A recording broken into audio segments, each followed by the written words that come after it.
Hello everyone, welcome in, welcome in. Before I change this scene, let's run through the tracks that we just listened to. I decided to do something a little different tonight because we're most likely going to be listening to Ray Kerfoot's self-titled album, like on repeat.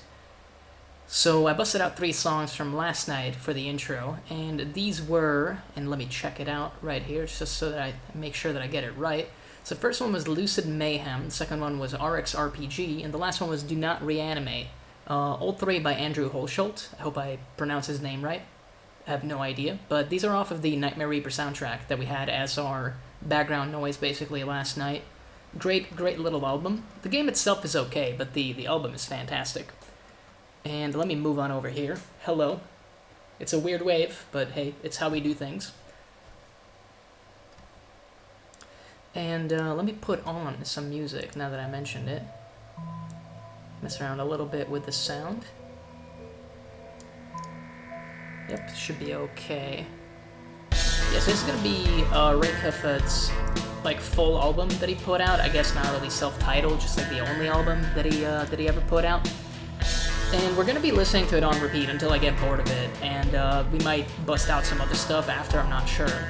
And last night, we built 3 Mega Gargants. So we got 3 Mega Gargant bodies. Allow me to reach behind me so that I may bring them on screen. So this is Mega Gargant body number 1. He looks like a Mega Gargant body would. Kind of Greek statue style with no arms right now. No feet. You know, we don't do that for free. Here's another one. Suspiciously similar to the first. And last but not least, we got a third that is even more similar to the other 2, really. So it's just 3 of the same. Now, I've been really tempted, and I think I mentioned this throughout the monologue, conversation, whatever you want to call it, last night. I've been really tempted to turn these guys into chaos giants, essentially, mostly because it would be so easy. Just add a shitload of tentacles, add like extra arms, let your imagination run wild, and it's still very tempting for me to do that. And I'm trying to combat that within myself. So, we're gonna do tonight. I was thinking I might build one of them, like, the way that I intend to do it, but the one that I would do is relatively easy to do. It would be the guy with the tree. We showcased the tree on stream last night as well. It's not in pieces, but I can show it. So one of them is supposed to have this thing as a club. If we don't go down the Chaos Mutant route, it's actually a Sylvaneth Endless spell. I don't think I clipped anything off of it. This is just like straight up kind of fresh off the sprue. You can still see the nasty sprue gates on it. But one of them is going to have this as a weapon, is the plan. Now, whether or not we go through with that plan is still up in the air, because I'm really tempted to do something other than what I, have decided so far. So we'll see what ends up being the case there. Oh, I was waiting to do this. Give me a second. I know I forgot something. There we go. You gotta plug yourself on certain channels. These songs will actually have some lyrics as well. Hopefully that won't be too annoying, but I'm not sure. If it is, we'll fix it. But I think I can talk over it, and I'm assuming that I'm louder than the music in the background. And I mean, there's a very easy way I can do that, because we can literally just check the sound levels. And right now it seems relatively close, so I'll move the needle down a little bit on the songs. Now I'm definitely significantly louder, so hey, that is maybe better for me, worse for you, remains to be seen, but hey. So, we might work on this at a later date, but the thing I should be working on, because it's the toughest thing, is this. So this is the Gloontide Shipwreck. Well, the top of the box of the Gloontide Shipwreck. So we're gonna probably mess around with that. We've already made some irreparable damage to it, essentially. Well, I say irreparable, anything can be repaired. As Moira says in Overwatch 2, nothing bends that cannot be mended or something. I don't know. I just play the game to kill stuff. It's very simple. But one of my very ambitious ideas for one of the giants is to literally wear a boat on his body, which is as ridiculous as it sounds. And in order to be able to wear the boat, we gotta build the boat first. Well, this is a shipwreck more than anything, but still. So what I'm gonna do now is I'm gonna bust out the pieces, and we're gonna actually work on building this damn boat. I'm really not looking forward to it. If you tuned in last night, you know just how much I despise this boat, because it's made of lower quality plastic. So to say that I'm not looking forward to it is putting it mildly, actually. I'm looking for a certain piece here. It is number 22 for some reason is the first piece you need, which we didn't care for until now because we were mostly just fooling around and dry fitting last night. I think I have located... Are there 2 of these? Maybe. Maybe I'm an idiot. There are in fact 2. Well, kind of. I mean, hey, that's cool. So, I'll put the screws off screen here. They're not particularly exciting. And I'll move the other pieces that we don't need also off screen for the time being. So it's glue-tied shipwreck time, baby. I don't think this kit has a bad reputation so much as some others, but I am still not super psyched about this. But I'm hoping that by streaming it, it can be a little more pleasant. And hey, maybe if we get all the pieces built, then we will fully commit to the idea of our destruction-themed Mega Gargant army, basically.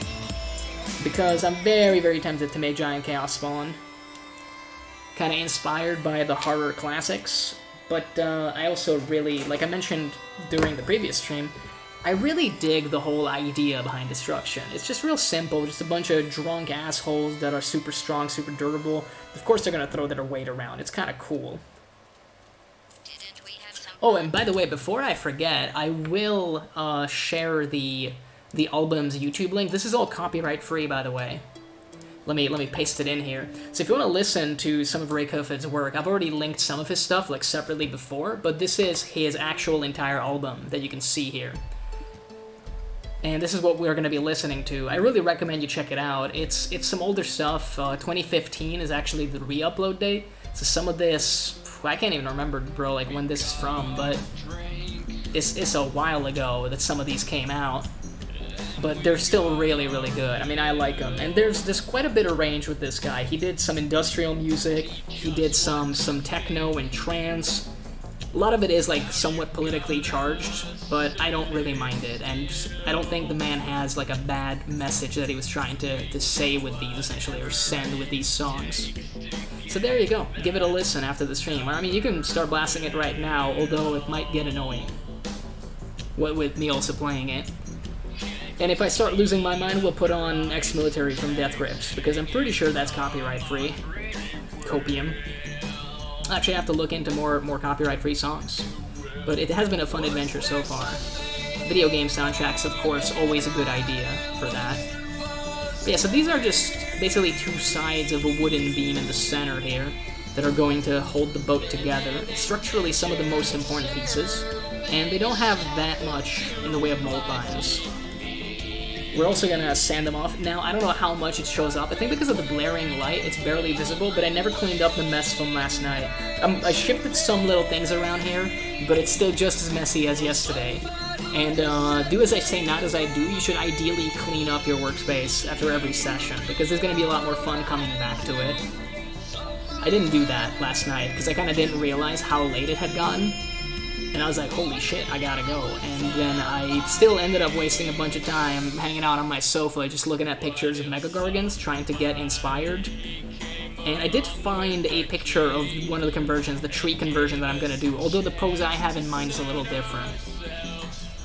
But I wasn't so much inspired, to be honest with you. I feel like, and I saw some sentiments about this, is apparently the only people that really care about Mega Gargants are the competitive folks. And the competitive folks tend to just buy the models, or 3D print something, which isn't really so much an option anymore. I mean, you can still 3D print, but a lot of first-party events, or even third-party events that are gunning for first-party support, and are looking for that qualifying event title, will no longer permit 3D printed models, which I don't mind so much. I know a lot of people will be like, wow, you're on the side of the multi-billion-dollar /pound/euro corporation in this, and I'm not really on the side of anybody, but I think it makes sense that if you're essentially going to be inviting people to your event, even if you have like a Mega Gargant army and it's made up of 3D printed proxies, I think for an event that is going to be like a qualifying or a potentially qualifying type of event, I think it makes perfect sense to actually like settle down and buy the right models and have them commission painted or whatever. It's not that bad. And I mean, hey, going to a lot of these events, unless you live nearby, has quite a bit of cost associated with it, so I don't really see the problem. Like, sure, it's even more cost added on top of it, but you'll have an official army that you can use in those type of events, so it's not like it's money that you're throwing away, essentially. But that's just, like, my opinion, man. Of course, I feel very vindicated, because instead of waiting for the 3D prints and just moaning about the price, I bought these guys back when they were a little cheaper, not by much, mind you, like 20 euros per guy. Which in this hobby is not that much. That's the price of a video game. Like, you could probably get some really good games off of Steam for that money, let alone for the price of, like, the price difference for all three, essentially. Like, you're talking 60 euros at that point. You could even buy bad games with that, because most AAA games fucking suck. Ha, I got him. But either way, I again feel very vindicated, because day one I bought these things, and I never built them, though, for over 2.5 years, which is really sad. Well, actually, it's not been 2.5. It's been 2 years and 4 months. Copium. But that's still pretty terrible, all things considered. I'm a lazy boy, what can I say? I was working on a different army, and originally my plan was to jump into the Gargans after that army. Now, newsflash, I never finished that army either. It is painted up to a battle-ready standard. It could see table time. If I really wanted to put them on the table, I could. And there is a part of me that's very much considering doing that this weekend. Give me a sec, I gotta maneuver my feet to pick this piece up. We gotta go monkey style. We have successfully gone monkey mode, if you will. But yeah, this weekend I might bust out the spiders, the spider fang. Very tempted to do it, actually, just so they see some table time before the new battle tome comes out, and inevitably ruins the build that I came up with, which isn't really a build, it's just, hey, how many spider riders can I fit into a single army? And apparently the number is around 80. Which does not work, by the way. It is not a good army. I need to stress this. It is not good. But boy oh boy, is it kind of fun. Alright, so we might have made a mistake here, but I guess we'll see in a second. Because I sliced all of this stuff off. No, I feel like we should be fine. Yeah, because this cannot go here. Therefore, this needs to go here. Yep, and that actually lines up wonderfully. So I'm going to glue that immediately, because I don't see why not. Let's hope our glue is going to be in a cooperative mood tonight as well. Yeah, it's this piece still. So there's 3 little contact points that we need to think of here. But yeah, I'm hoping that by building this boat, it'll make me fully committed to actually build the army as the concept that I came up with like almost 2.5 years ago. Because while Chaos Mutants are really fun, my primary problem, and this is the shittiest reason not to build an army when it comes down to it, is I don't think of myself as a Chaos player. I got some Chaos armies, like I got plenty of demons. And I also got some demon miniatures, haha, funny joke, but more importantly than that, I also in 40k have like a Chaos Knight army, but the reason I got that army is because I'm a giant nerd and I wanted to be able to play against a lot of my friends' like Imperium armies without having to come up with kind of silly ideas like, oh, they're fighting each other because. Alright, we should be able to like file it down here and make these pieces into one if we really wanted to. I'll let that rest, and now we enter the fun part. And I use the term loosely, this entire fucking half of the ship. It's certainly gonna be something, let me tell you. The best part of all is, we're probably gonna glue this together, and there's a very high chance that if we end up going with the concept that I came up with, a lot of this is gonna get, like, dozered off, man. A lot of this is absolutely gonna get dozered the fuck off, as it turns out, because there's a very, very high chance we take a power tool to the front here, because I think I showcased it last night, that I have like a giant cannon of the Sky Titans that I kind of want to put onto this model, and it doesn't fit anywhere other than the front, but the front is actually shaped, turns out boats are shaped like boats. They got like sloped front ends and shit like that, it's crazy. So you can't really hang a cannon over the top of it. So the only choice I have in the matter is to just bust it right fucking through, which is going to mean that I need to take a power tool to it. Which I'm more than happy to do, by the way. Like, we love a little bit of destruction here. But enough faffing about, let's jump into it. Let's actually see what we can see. I feel like this is going to be a little bit more annoying with the spikes here, but we'll do our best. We'll try to do our best, at least. Move this here temporarily, so that I can be more in frame. And more so keep the thing in frame. Once again, I have refused to show you my face, but it's not as if I hide it. Like, you can just look at my profile picture to see my ugly mug, and it's okay. Plus, you've seen it plenty of times when I was gaming. I still don't know the overall direction we're going to be taking with this week's streams / this year's streams, but I'm relishing these self-indulgent streams, jumping in and just working on Warhammer shit, basically, because, hey, it allows me to knock out 2 birds with 1 stone, if you will, and that's never really that bad of a thing. In fact, it's kind of a good thing.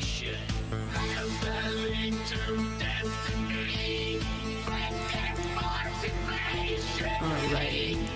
Just checking on some notifications. Excuse me, absolutely excuse me.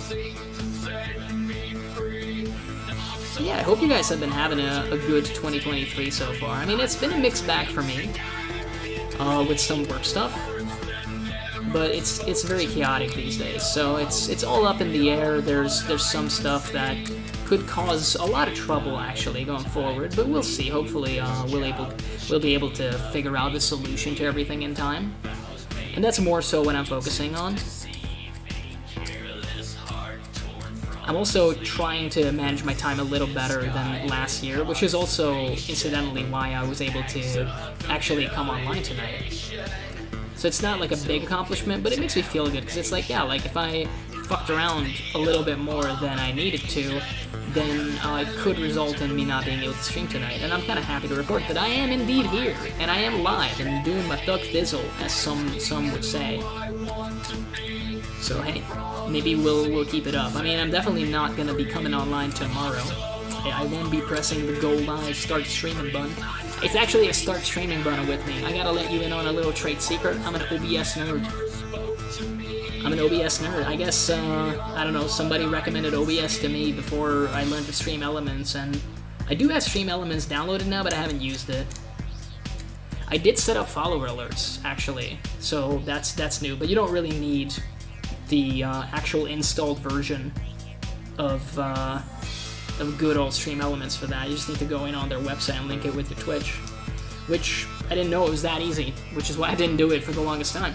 But it exists now. It's probably not the final notification. It's kind of a placeholder, but hey, we have it now. We have a notification now. It also desperately wants me to add like a tip link, and I genuinely refuse because I don't think I make good enough quality stuff for anybody to throw money at me, so you will not get the option to do that just yet. I understand that the reason the tip link is so important is because otherwise you have to wait until you become Twitch partner to be able to get financially supported. Well, not partner, but affiliate, because you can get subscriptions at affiliate, right? And that's a way people can support you. But, I don't know, dude. I don't think it's bad when people can support other people financially. In fact, I support a lot of people mostly because I like them and I just want to see them succeed. And if it helps them keep, it helps keep them motivated, then I'm all for it. But in my case, I got like a double standard where I think my content just isn't good enough. I don't have a niche yet, I haven't figured out what I'm really doing. And that's okay, that's not necessarily a bad thing, but we can certainly stand to do like a lot better and cooler stuff before we ask for money. And if you put a tip link out there, I know a lot of people are like, well, you should never feel obligated to tip. Bro, if it's there, then someone will tip. And I think deep down, a lot of like small streamers, I'm talking 1 views, 2 views basically, are kind of hoping that at some point fucking Mr. Beast comes into their fucking chats and starts throwing his weight around. And it makes for funny YouTube videos and shit.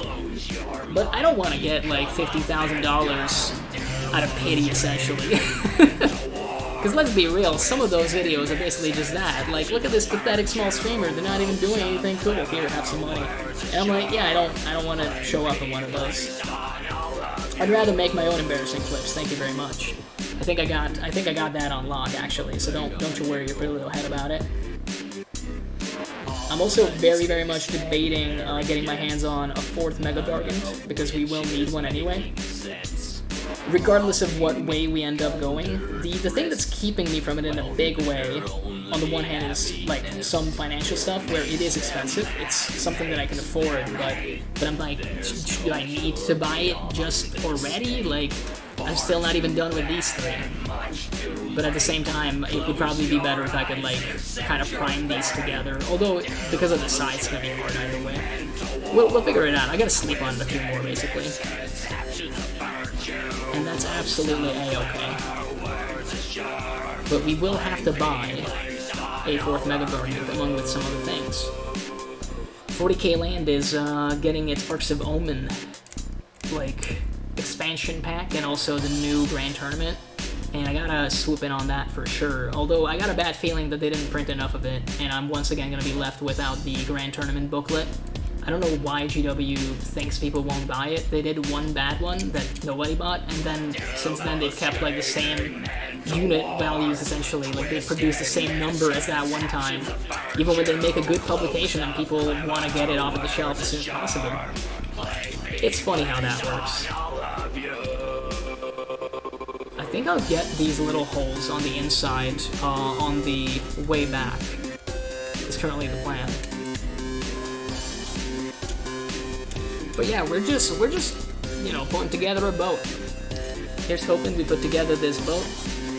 Looking at the instructions, we'll safely be able to... Yeah, it's gonna be backside from the looks of it after. No, that's still front. It's still front. We're just gonna glue in that thing. Yeah, okay. It's nice and easy.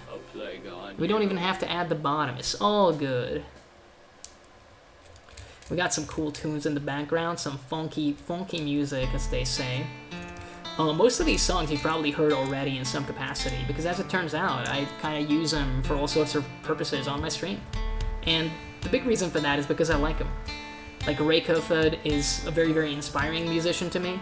I love his visuals in his music videos, the few that he made. I think it's really cool that he used video game stuff, such as like Machinima and just Gmod in general, to make music videos. I thought that was really innovative at the time.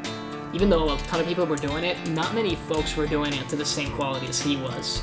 And the quality of the videos was something, but the quality of the music, in my opinion, was something else. Like, the man is incredibly talented.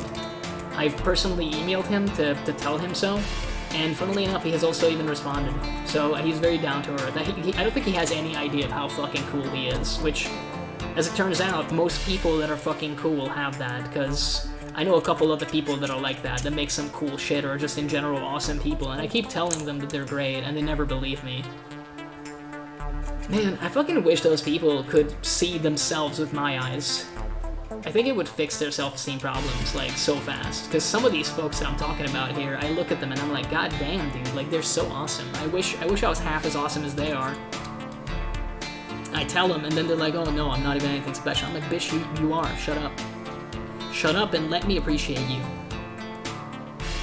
I think at the end of the day, most people, myself included, are just very, very hard on themselves for basically no reason.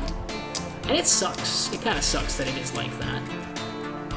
Maybe it's the upbringing. In my case, I definitely think it is basically like a childhood thing. Not necessarily childhood trauma, but just the way that I was raised. Like, I thought both of my parents were very impressive in their accomplishments. They're small business owners with, like, relatively speaking, like a ton of employees, a business that has kind of stood the test of time. And I'm like, bro, that's like a lot to measure up to. Even as a kid, you feel that pressure, I think. Allow me to hydrate real briefly.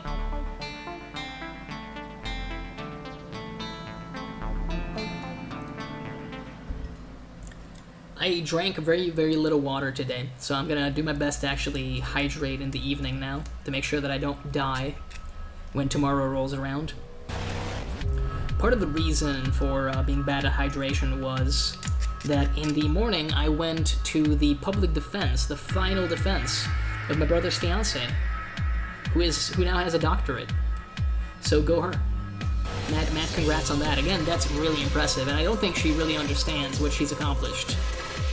Like, and it's like a few years of work that have culminated in this, and I hope that, you know, tomorrow morning waking up, she'll be like, fuck, man, I did it. Because I kept trying to tell her, like, bro, like, what you did is fucking sick. And she was like, it's just I can't compute it yet. And I'm like, okay, sure, fine, whatever. One day she'll get it. One day all these great people will get it. I mean, honestly, this is going a lot smoother than I thought. I was so much more worried about this, especially with the sprue gates and everything, but it's not that bad. At least so far. It could be super awful in a second, of course. We will see, we will see. But yeah, I mentioned Boatman a lot last stream, and this is gonna be Boatman's armor. And I am convinced that if we end up going down the path to Boatman, if we end up actually making Boatman a reality, then I want to use the whole boat. Even though it's absolutely fucking ridiculous, I want to give him the whole boat. He deserves nothing less. Like, come on, if you had the option to wear an entire oversized battleship as armor, would you not do it? I feel like I would. I definitely would. And I am a man after my own heart, so therefore that has sealed Boatman's fate in this regard. Man, the contact point on this, like, is so small. Even though the plastic is so thick and rigid, I'm scared of breaking it off. It wouldn't be like a big loss, but I would know that I broke it, so I'm gonna kind of support it with my thingy here and hope that it goes well. But yeah, I'm still, you know, if you ask me in 5 minutes which concept for the Giants I like the most, then I'll say like a different answer than right now. And that's bad. I've had this happen with a couple armies, and one of the big ones that I had this with, incidentally, was my Imperial Knight army, which is funny because now I have like 7,000 points of them. Like, I own a lot. I own a lot of Imperial Knights. I just really, really like big models. I like big models, and I cannot lie, indeed. We could say that. And I had a lot of like pretty ambitious conversion ideas for the Knights that I did not end up actually going through with. And I wouldn't say that that's a loss, because I have the same problem where the basic like theme for Knights, the whole, you know, paladin kind of semi-holy warrior, or at least like honorable fighter kind of thing, I thought that was really cool. I thought that was really neat. And as a consequence, I didn't want to do something different. And it's kind of the same with the Giants, where I really like the overall theme that they have. The models, if I'm completely honest, some of them could be a lot better, including but not limited to the Mega Gargants. And in the case of the Knights, the reason I didn't have a problem later on, when I kind of committed to the idea of like, okay, we'll do just basic Knights, I guess. The reason I didn't run into any problems with that is because you can do so much customization with just the basic Knights already. Like poses and weaponry, you got the different versions, and the different versions, even though they all have a lot of similarities due to the chassis being the same, it kind of works because the weapons are usually different enough that you can like show them to somebody once and they'll understand what the fundamental differences between them are. So it's one of those things, right? And I'm a little worried. Well, not a little, maybe a lot worried. I'm honestly not sure, but I'm a little worried with these Giants that I don't actually, like, I like the concept behind them, but I don't like them that much. And I think, honestly, that the community probably feels the same way. Like, a lot of people just use the Giants as a canvas to make whatever the hell they feel like. And there's nothing explicitly wrong with that, don't get me wrong. But it makes for weird, and I do mean very, very weird, feelings regarding the army, you know, like the whole concept of the army. Because an army of nothing but Giants should be like one of the coolest fucking things in the whole world. And yet, here I am, not really complaining about it, but definitely struggling to decide what, like, theme I want to go down on. And I know, again, phrasing, like, that sounds awful, but hey man, we don't do phrasing here, apparently.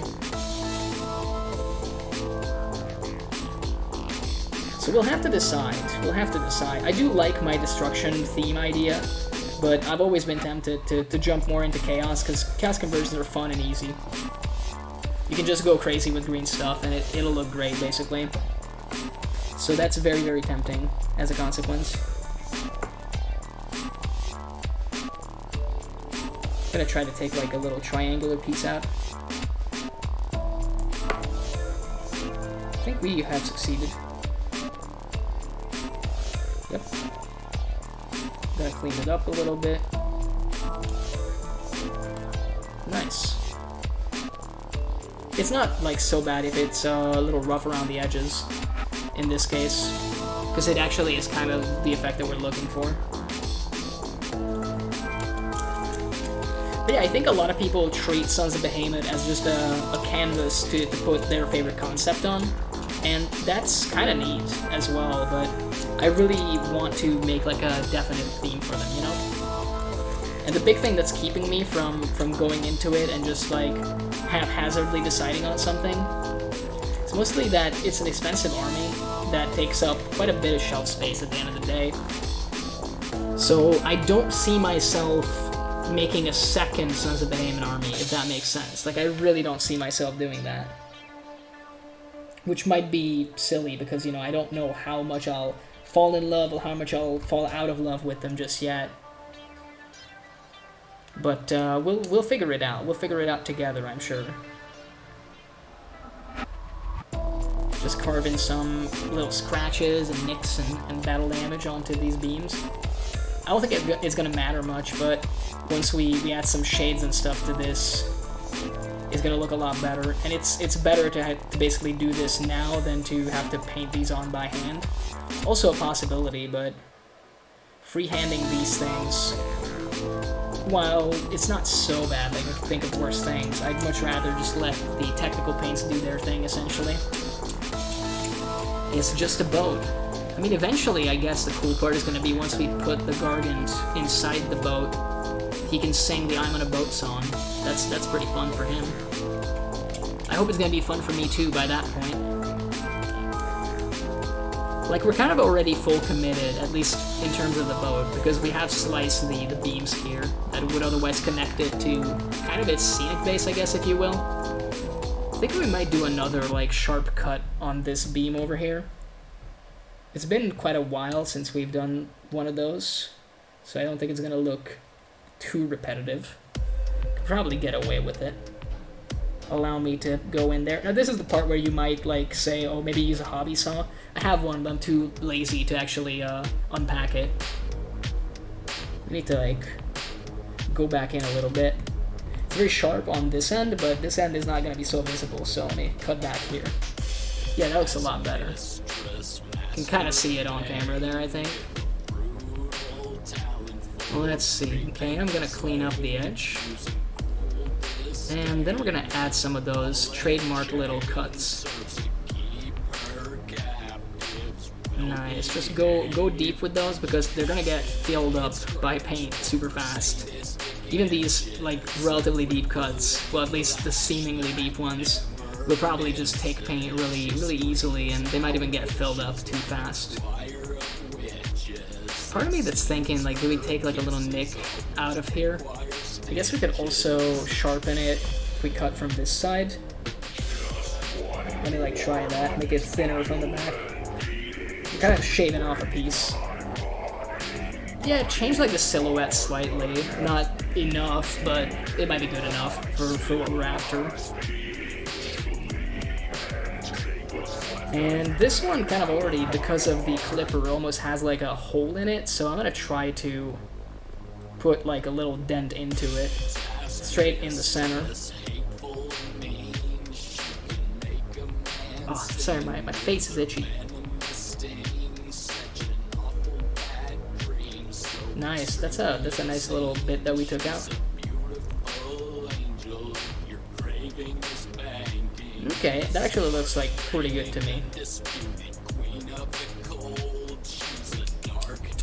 Did we clean the side? I think we did. Nice. Alrighty. I mean, hey, maybe once we put this together and we start mucking around with it much more easily, we'll make a final decision that much faster regarding the concept for the army. Because a pretty big part of the concept is the Kraken Eater. I mean, the big plan is obviously to have one Guardian each. And in order to do that, we'll need at least one Kraken Eater, right? But as I was saying, I don't see myself building a second Sons of Bahamut army. And that's why I want to get the first one right, quote-unquote. Whatever that is going to end up being. I don't doubt that my current concept for these conversions is cool enough that if I just executed it properly, it would look fantastic. Like, it would look fantastic to me. It might not be the fucking best thing you're ever going to see, but it would be cool enough to put on the table. And that's good enough for me. Like, I'm not gunning for like, I don't know, conversion, like, prizes at events or something. I'm kind of just gunning for having a cool-looking army. It's kind of like what I'm after, personally. And this would make for a cool army, no doubt. With, like, a walking ship, a dude with a giant tree, and another dude with, like, a flaming thing. The one that I can't, like, well, I have an idea for the Beast Smasher, but I don't think it works. It's something that, was it Rich Campo? I think it might have been Rich Campo already did it. He took the Beastman Hearthstone and turned it into a hammer for a Bone Grinder Giant from Forge World. Now, I would just use a regular Mega Gargant and give him the same hammer, even though it's probably ridiculously oversized. The problem with the Hearthstone is it's got a lot of hangy bits. And the hangy bits predispose it to be held in a certain way. Now, my plan is like a Tuscan Raider pose for the Beast Smasher, with a dead monster on his base, to make it look like he's already killed something and he's really, like, overjoyed with himself. The problem is, though, if he has the weapon over his head, most people, when they raise something like a hammer, I guess with a double-bladed axe you can get away with it, but you can't make a double-bladed axe out of the Hearthstone.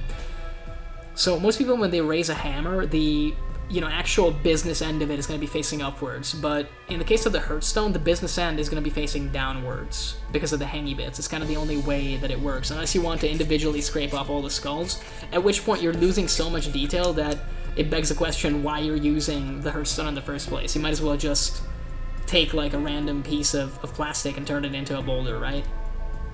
So I'm not really sure about that yet. That's something we gotta decide. Plus, we gotta decide what creature we will put on the base. Maybe we'll think long and hard about that as well tonight. But for now, it's boat. It's boat o'clock. And we're gonna do our best to make this boat look as good as I can make it look in terms of building. And then we'll do a lot of dry fitting once more components of it are built to figure out which direction we want to go. Worst comes to worst, we'll just immediately steer clear of this concept and bust out the green stuff and start slicing apart Mega Gargant bodies and making monstrosities. The sad part is that sounds really, really fun, so I'm just even more tempted, at least now. At this moment. In this moment, I am ecstatic, or I guess tempted in this case more so. Just some very gentle filing. I could probably use just a regular, like, modeling file or a nail file for this, rather than the little, like, sanding stick. But I really like these. They have a cool little touch and everything. I feel very professional holding them, you know? I feel like it was meant to be. One of the best investments I made, for sure. I've gushed about these before. I think it's Vallejo that makes these. I'm not sure. I would have to check my, like, order history on one of the websites. But I'm satisfied with them. To be sure. Yeah, we can, like, only very forcefully put them in between these ones, which is maybe not the best, maybe not the worst. Doesn't matter all that much. There is a pretty noticeable, like, mold line over here, so let's smooth that out. Nice, it's already going away. And it's gone. Fantastic. So we should be able to glue this little section on now. And I think we're gonna wait for that to dry a little bit, although it has a much larger, like, glue points, essentially, where it can attach to the rest of the ship that we just cleaned, which makes me happy. Always a good time. And then we'll sand the other side of the boat. There's a central little piece of the deck that actually is kind of intact, so So we'll also clean that. I'm pretty sure I've sliced that off before because we were fooling around with it just last night, I think. Looks about right to me. We can line this up over here. There we go. Yep, that is actually perfection, as some will say. I don't think we'll need to file this, so that's pretty good. Allow me to grab that piece of the deck itself. Should be here. It's not this, because this is for the backside. This is the mast. There it is. It sank to the bottom. But we got it. Ladies and gentlemen, we got the ship. That's good shit, man.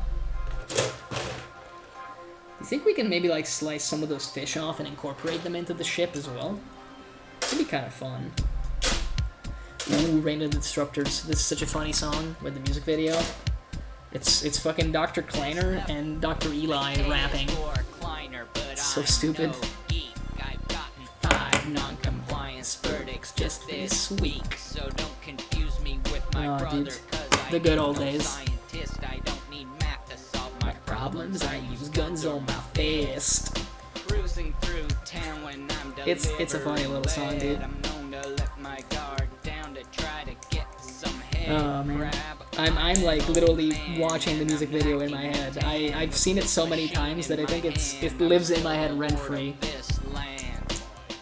It's also one of those Gmod machinimas from back in the day.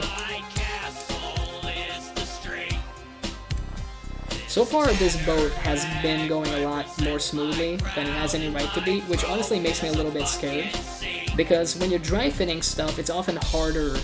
Well, most of the time it's harder to look at every angle of the model because, you know, you got your hands holding certain pieces together. So my fear is that once we actually get the front part of the boat like assembled, and then we put it alongside the Mega Gargant and try to actually put it on him, we'll start running into problems and be like, God damn, this really doesn't work. And then some of this work has been all for nothing at that stage. But there's always a chance for that, and I mean, hey, we can always use this boat just for scenery. Or I mentioned that I've been thinking about an orc conversion for a while. It's a pretty popular one, combining one of these boats with the Battle Wagon kit to make a very cool ride for some flash kits. And I mean, I've been toying with the idea of adding a huge bunch of flash kits to my orc army. With my orc army, I have a similar problem where I kind of want to turn it into Gretchen Revolution, and I would have to remake a ton of models to do that. But I could keep all my mechanized models, so all the walkers and everything else would stay, which is kind of what I like anyway. But flash kits might be a-okay to stay because, you know, they're outlaw orcs. So I think for money, they would be willing to side with the Revolution, at least temporarily. I'd be willing to make like a detachment of flash kits. Plus, they're really, really fun models. Pirate orcs, man. They're something else. So that's the copium that we're currently employing right now. Medical grade copium. Slightly better than industrial grade. So this work that we're doing, it might not be relevant in a few minutes, but hopefully it will be, because still, Boatman sounds really fun in my head. And it would definitely get some looks at an event. People would certainly look at a giant wearing a boat. Kind of like a silly Halloween costume. So it's certainly something.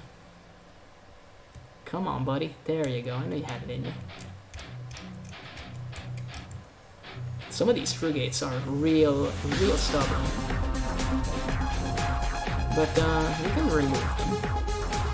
So you probably have not heard this song on stream, because this is Hell to Pay. I think this might have been a song that Ray did with like one of his acquaintances, fellow musicians. Apple of Dead, maybe? I'm not certain. But a lot of those songs I didn't listen to like that much. I've probably listened to all of them like one time, that's it.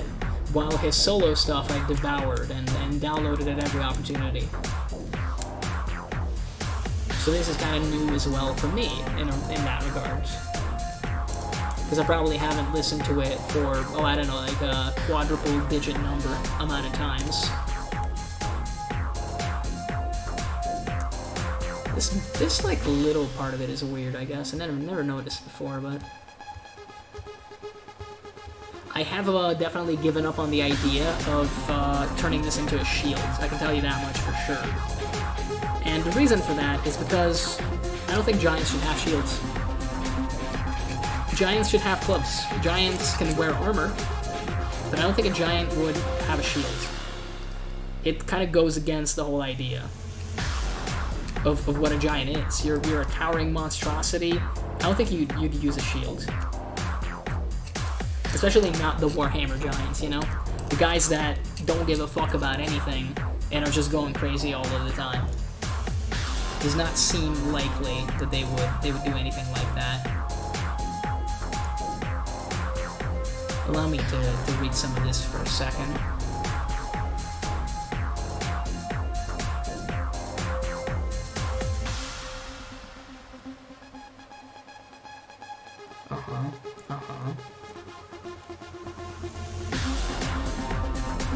Sometimes people go crazy in some of these things, huh?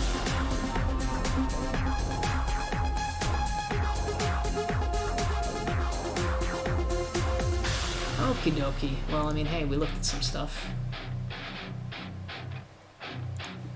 Let me minimalize it once again.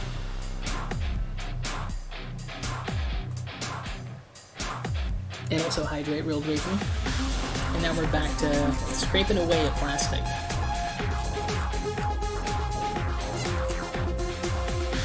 Unfortunately, I'm pretty sure I'm on a Boat is actually a copyright song, so if we do that, we nuke the VOD. And right now, the VODs are very precious for us, because it's the only content I'm making. It's probably not a good idea doing it like that, but it is what it is. Like I said, we're in the figuring out phase of everything right now. Not just this army concept, but streaming and everything. It's all brand new, and we're in the process of trying to decide what the fuck we're doing. We'll get it right eventually. Maybe. Hopefully. Eventually. Did I mention eventually? Man, some of these mold lines sure are stubborn on this little piece. Alright. Get that one. There you go. Again, the copium that I'm huffing is basically the fact that we only gotta do this once, ideally. You know, now with the new hardware that I have, I could try Cyberpunk, which used to be a meme of a game, and I think it probably still is, like a meme of a game, but they definitely polished it a little bit more. So who knows? Maybe it's a good meme of a game? I don't know. I'm not that interested in it. Like, I have a morbid curiosity, you know? Part of me wishes if I play it, I run into like the most outrageous bugs. Because that would be like some of the funniest shit. The story, I don't know if I care about. All I know is that Johnny Saberhand has like an impressive cock. That's the Cliff Notes version that was explained to me, and that's about it. He also lives in your head rent-free and is trying to take over apparently, and meds will not help. So that's a synopsis of that game in a nutshell. So this fits together a lot better when you get rid of those screw gates. Huh? Where's this supposed to go? Is it so down? I think it is. Yeah, I'm pretty sure it is. Because we've been trying to put it over here, but that doesn't make sense. We just never noticed before, because it wouldn't fit any way we placed it. Ah, yes, it's actually very smooth now. It goes together very, very nicely. Dope. Very, very dope. Okay, well, we wanted to do some filing, I believe, over here. Let's see if we need to. Over there, it's kind of pointless. I guess we could do a little bit, because now the glue, I think, is fully cured, fully dried. Sanding like parts of the boat just feels right, I'll tell you that much. Feels just like a real boat. Fits in my hand relatively comfortably. I mean, there are boats that could do that.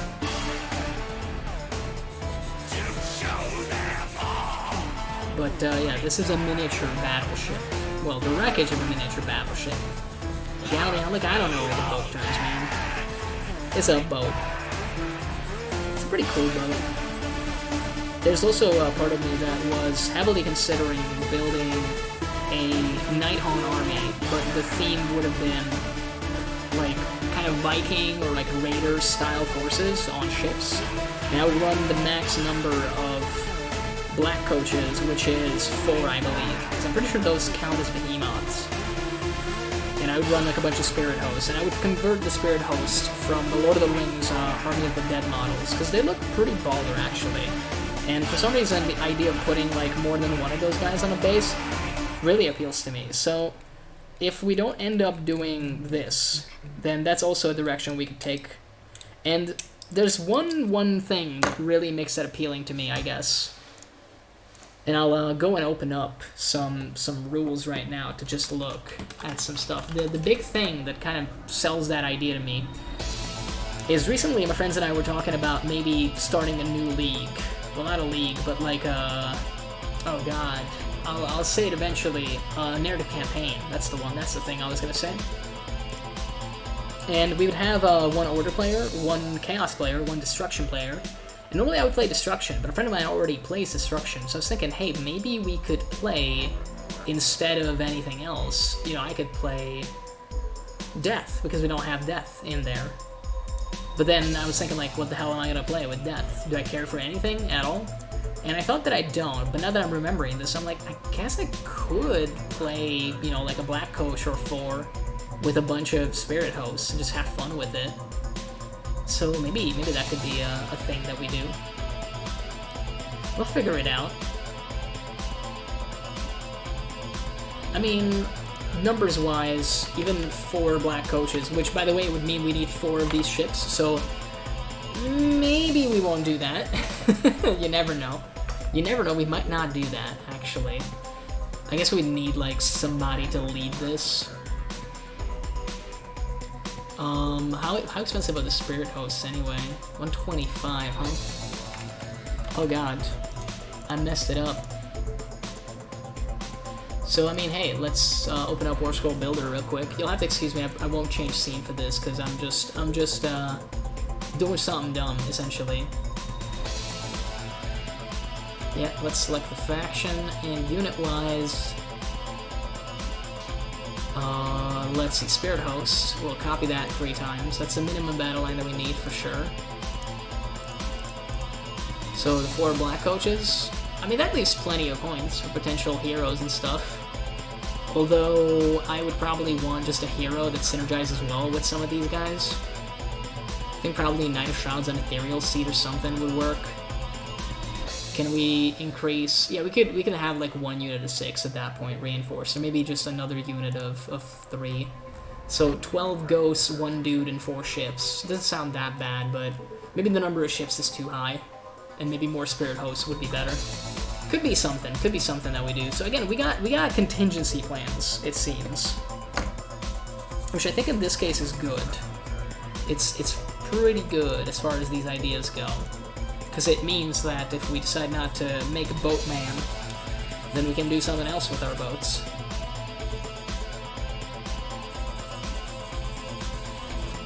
Like I said, the idea of Spirit Host spam really appeals to me. A friend of mine also made a really cool Spirit Host conversion.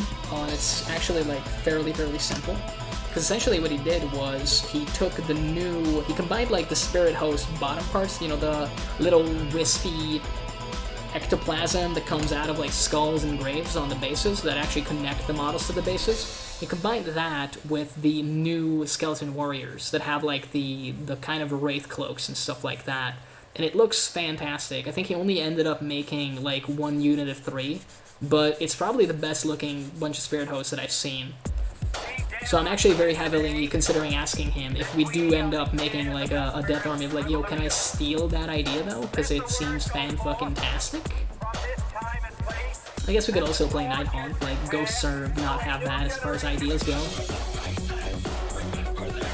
You see, we got contingency plans upon contingency plans. It's all good. Man, I love this song so much. Like, the beat is so good. And I mean, the lyrics are something else, but I like it too. Won't sing along, but hey, just know that I know that you know that I know. Seems kind of nice to me, although probably stand to do a little bit more. Change the directions a little bit. Yeah, it's gonna look pretty fly once it's done, like either way.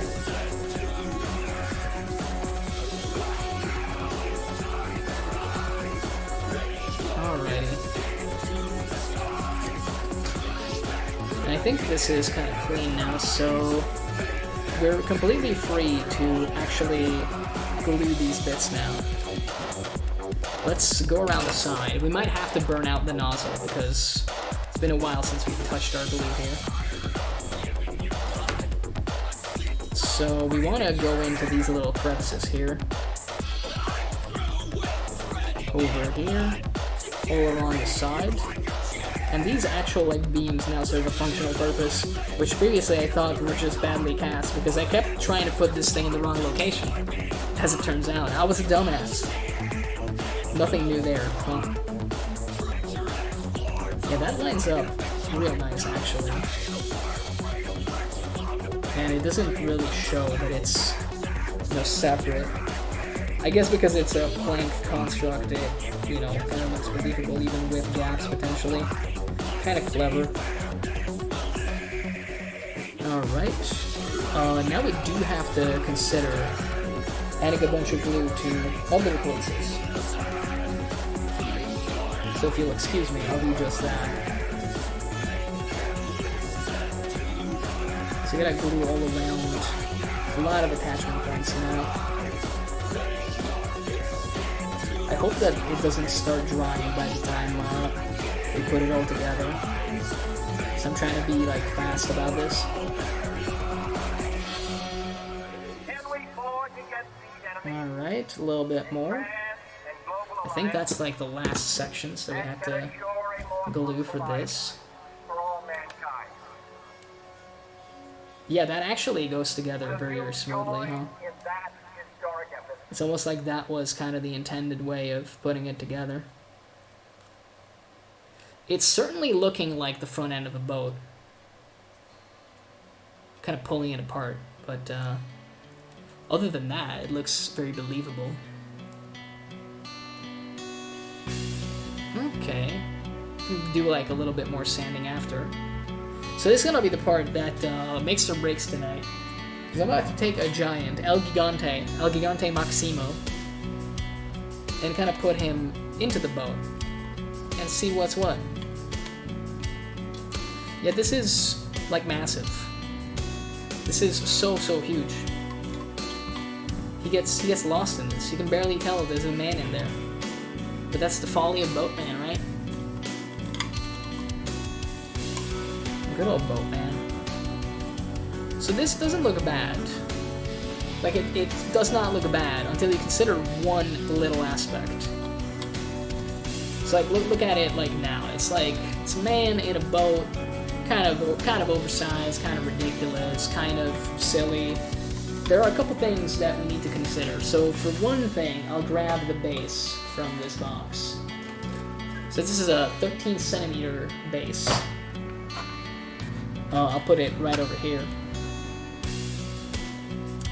And you can kind of see the problem already. So this would be the giant roughly on the base. He doesn't have feet, so I have to hold him. Like, he fills it out relatively nicely. Not really, there's like two giant sections that are kind of just there, but it works. But then you put the boat around him and you're starting to see some issues. And the issue that you might be seeing by, you know, me holding it like this, I guess maybe I'll move it to this way so that you kind of see what I mean better, is suddenly you barely can see the base underneath, which is not necessarily the worst thing, but it does mean that, yeah, this thing is fuck huge. as luck would have it. And keep in mind, we want to do more than just this. Like, we're not content with just, you know, putting this part of the boat on him. Because if you remember, we want to add the back of the boat, which looks a little something like this. Yeah, I think that might be too much. That's kind of like how that would look. I mean, we'd have to move him back significantly, for sure. Which honestly begs the question of, like, how in the hell, you know, why in the hell we broke all the beams there, but I mean, it kind of could work. If we absolutely center him, then it can kind of work. Right? That's not just me thinking that.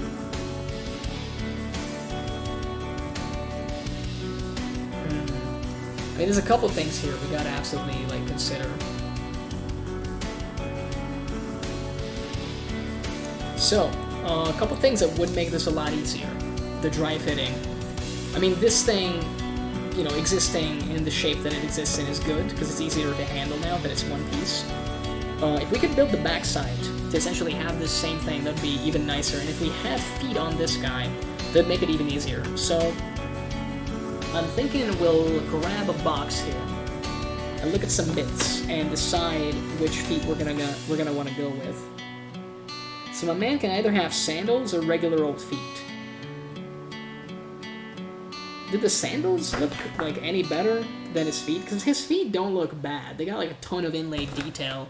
There's a lot to paint there, which is very, very good. I'm wondering if the other stuff is any better. I guess we'll see. Let me check it out.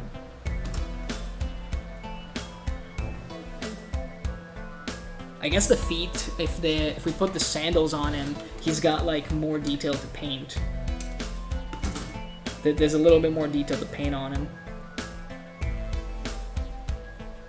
That's the back of one of his feet, I think. Kind of weird. There's a hand holding a couple dudes here, which is always fun. Well, half of the hand at least.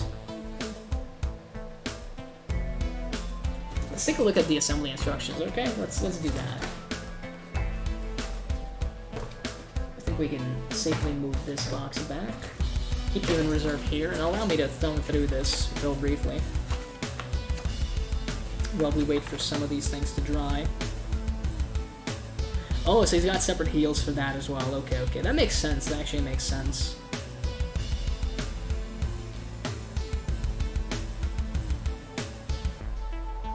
I mean, do we want to have him in sandals or not is the big fashion question now. Let me look at some pictures. What is the non-sandal version of this gonna look like? So it might be easier to build that because it's fewer pieces. If anybody's going to be wearing a sandal, let's think logically. Like, is any one of them going to do that? I'm not sure. I kind of like the idea of just them going bare feet, to be honest. And if I get the furthest box, I'm pretty sure I sliced some feety bits off already. Let's see. Yes, I did. I did indeed. Those are two little feeties. And I think we have the heels for those as well. One heel for sure. I kind of want to believe that this is another heel, but it's hard to tell. Yeah, I don't think that's it. Did I put away the assembly instructions like a fool? I did. I'm an absolute fool. Bold and foolish, some would say. Alright, let's make some feet for the Gigante and glue that into place. If we decide to go the sandals route, then, you know, we're still going to be able to do it. Okay, so we got those. We need 8 and 6. 8 and 6. I mean, you are 6, or are you 8? It is, weirdly enough, that is his heel. It didn't look like a heel, but it apparently is. I guess the slice is just weird on it, how it is gonna like assemble. Let's see if we can figure it out. Oh yeah, no, it completely checks out. It goes together like very smoothly now. Big ol' foot. Nice and chunky. This is over here on this side. Now we're probably not gonna glue these in though, interestingly enough. We'll just probably like put it on the base and have it like stand on it. Although I guess we could also glue it in and then just like break it off eventually if we decide to go with a different version. But yeah, let's get the feet built real quick so that we might have an easier time doing this. Okay, I don't think we need the assembly instructions for that. It's literally 4 pieces that we just gotta clean and glue together. Got a decent feeling that we'll be able to figure that out. There's a lot of detail on some of these like soles and big screw gates as well, but thankfully they come off alright. I'm sure we can make any traces of them disappear. And I mean, this was only attached to the screw in like 3 little locations, so it's not exactly nightmarishly difficult to fix it right up. Good stuff, good stuff. So this is going to be this foot. Again, the slices are weird, but I can kind of see what they were going for. I suppose the little attachment points are going to be hidden fairly well. I would have just made these like, you know, one bit each. But I am not a miniatures designer, so... And maybe that's why. Although, to be fair, I'm fairly certain that a computer sliced these bits more so than a human. If I had to guess, it was probably a computer. Let's just run the knife along the side to get rid of the most prominent mold lines here. And go from there.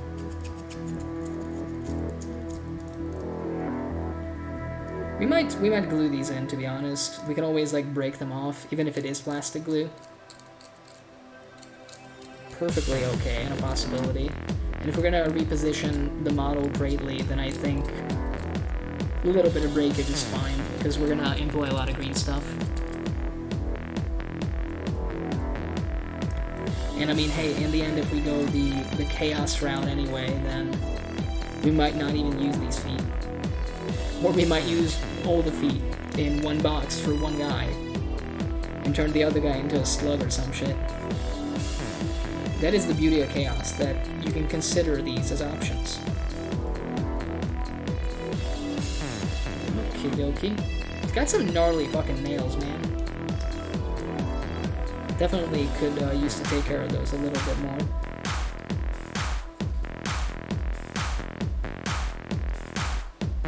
These screw gates. Oh no, I was complaining for no reason. It came off right then. It heard that I was talking shit and it immediately backed up. Very, very nice.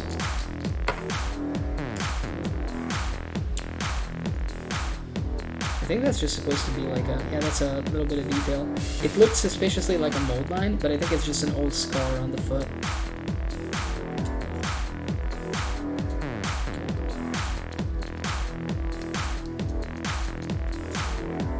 Okay, so I guess I think we'll glue this together like right now, so it has time to glue as well. It'll just dry while we work on the other one, and then maybe we can do some cleanup.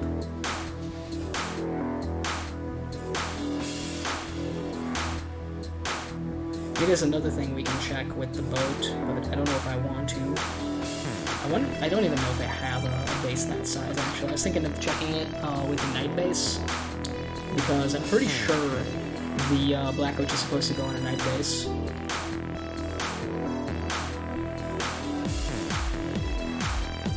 But hey, maybe that's something we'll check later. Come on, Blue. Be nice. Oh, it is nice. She is a demon bitch, but she is true. Anybody gets that reference, then you probably need medical assistance. Of the psychological variety, but I do love you for it.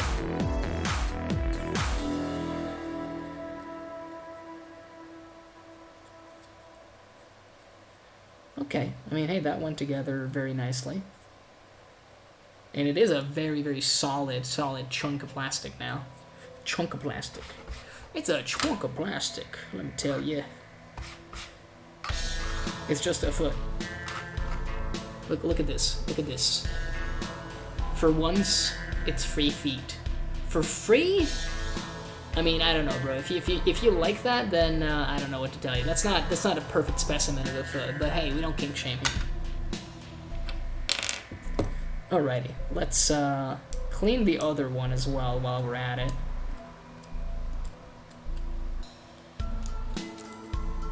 I do need to tighten my little grip here on this knife. Hold down a knife. No, this is a knife. Alright, slice into it. Get the screw gate. Destroy it. Yes!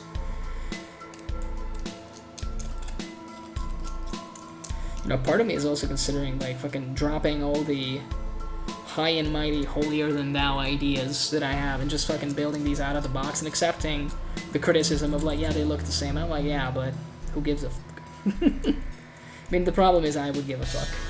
So I'm not ready to do that. I'm not actually ready to do that.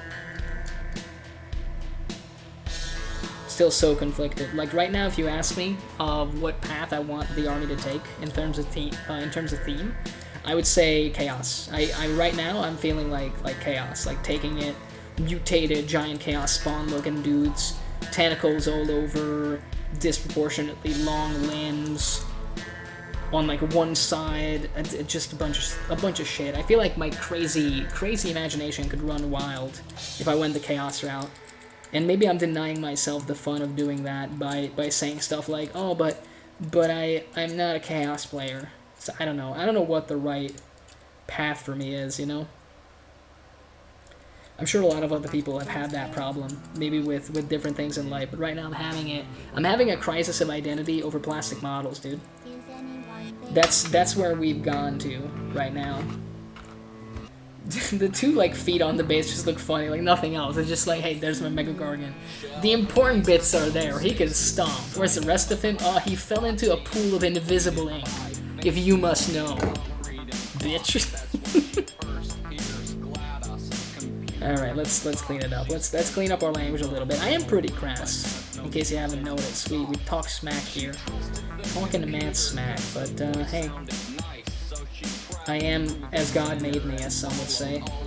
I've been very crass since, I want to say, like late primary school, so started fairly early on that at least. Swearing is just fun, you know. Always reminds me of this Channel 8 webcomic, I think, that was made about swearing. Like, I think it's a mom telling her kid, like, Johnny, you should never swear because it's a sign of low intelligence.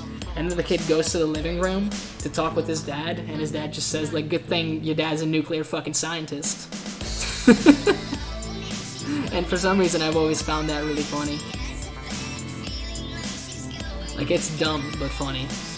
I think that's also a very good way of kind of describing me. I'm dumb, but funny. Maybe sometime, I don't know. Maybe I'm giving myself too much credit, but I can be somewhat funny at times, for sure. I'm definitely very dumb, so I got that going for me. There's no doubt there. Okay, so this one goes together like that. I mean, hey, let's get into it. Let's bust out the glue once again.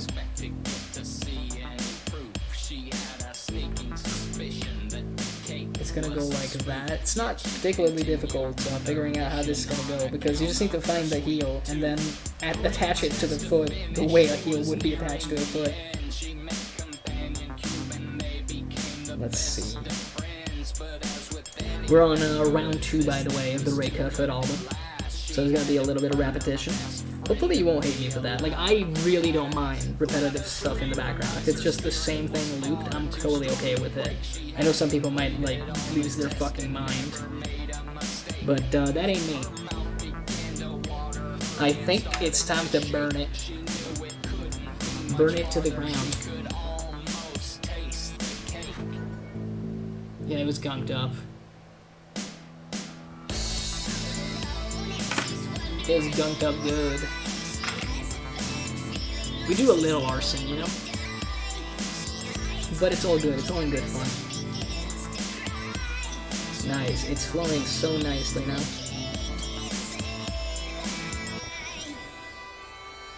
Just add a lot of this so that it's nice and properly fused together almost. You can always get rid of the excess just by wiping it away.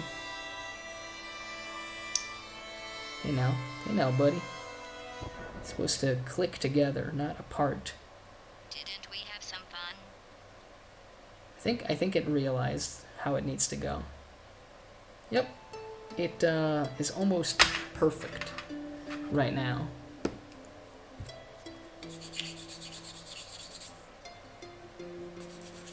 We can like do a little bit of this, scrape away at it. Some of this we're not going to be able to, you know, to get rid of so easily.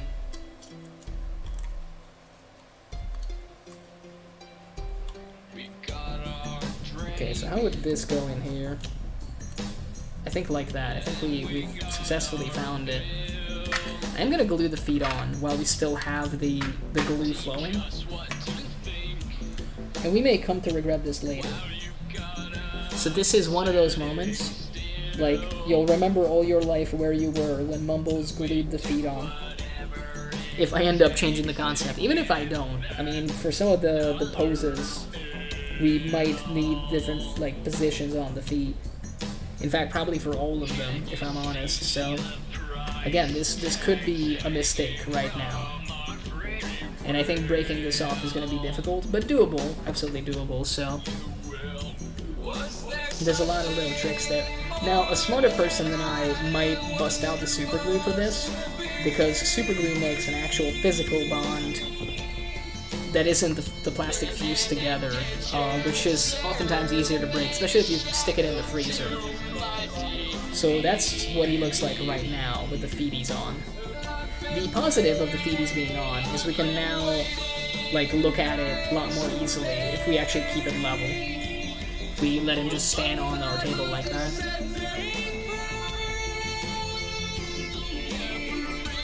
So again, I'm not one to call it just yet. We're gonna put him behind me on the base. He's not glued to the base, obviously, because there's a lot of stuff we'd like to do. But we're just gonna put him there, so we don't knock him over. And now we're gonna enter the next phase. The next phase being, I'm not gonna bother with all the ship accessories. There's a ton of little stuff for the front of the ship, such as the like arms holding the hammers, Sigmar's face, all of that stuff. That's all well and good, but I don't care for that right now. I think we can safely ignore that for the time being. And what I want to get into is the back of the ship, because it's also going to turn into like an actual standalone bit. And once we have that, we'll be able to situate our giant here, hold like these two things around it, and see if we like it. And I might do the darndest thing and like get out of my chair and get level with it and move it around. And maybe I won't even have my headset on for that. And I'll probably sound a little distant, like a little more distant than I am right now, but I gotta look at this shit, man. We gotta figure it out. And sometimes you gotta get level with the model to be able to do that.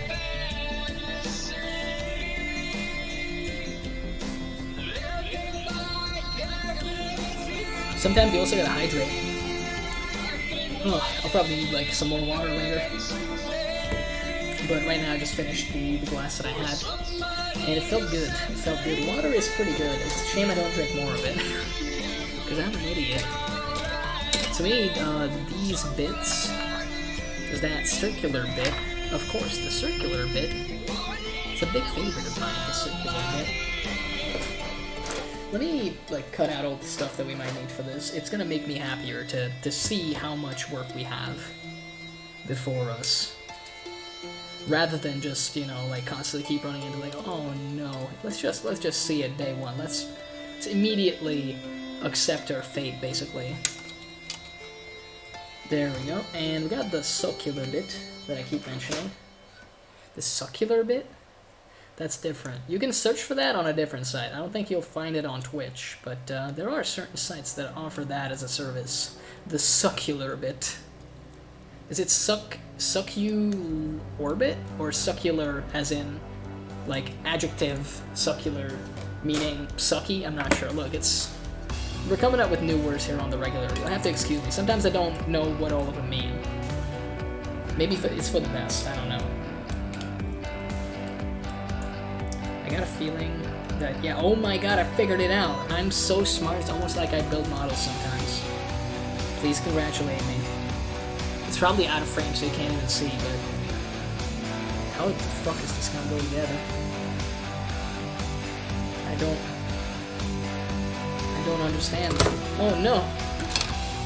I feel like it would be more helpful if I just, you know, cleaned the stuff and then decided to focus on all of this other shit. Yeah, because that's never gonna, like, hold properly. I think it's supposed to go like that. Bro, the back of this boat is apparently real huge. The hell? I feel like I'm missing something here. But apparently I'm not.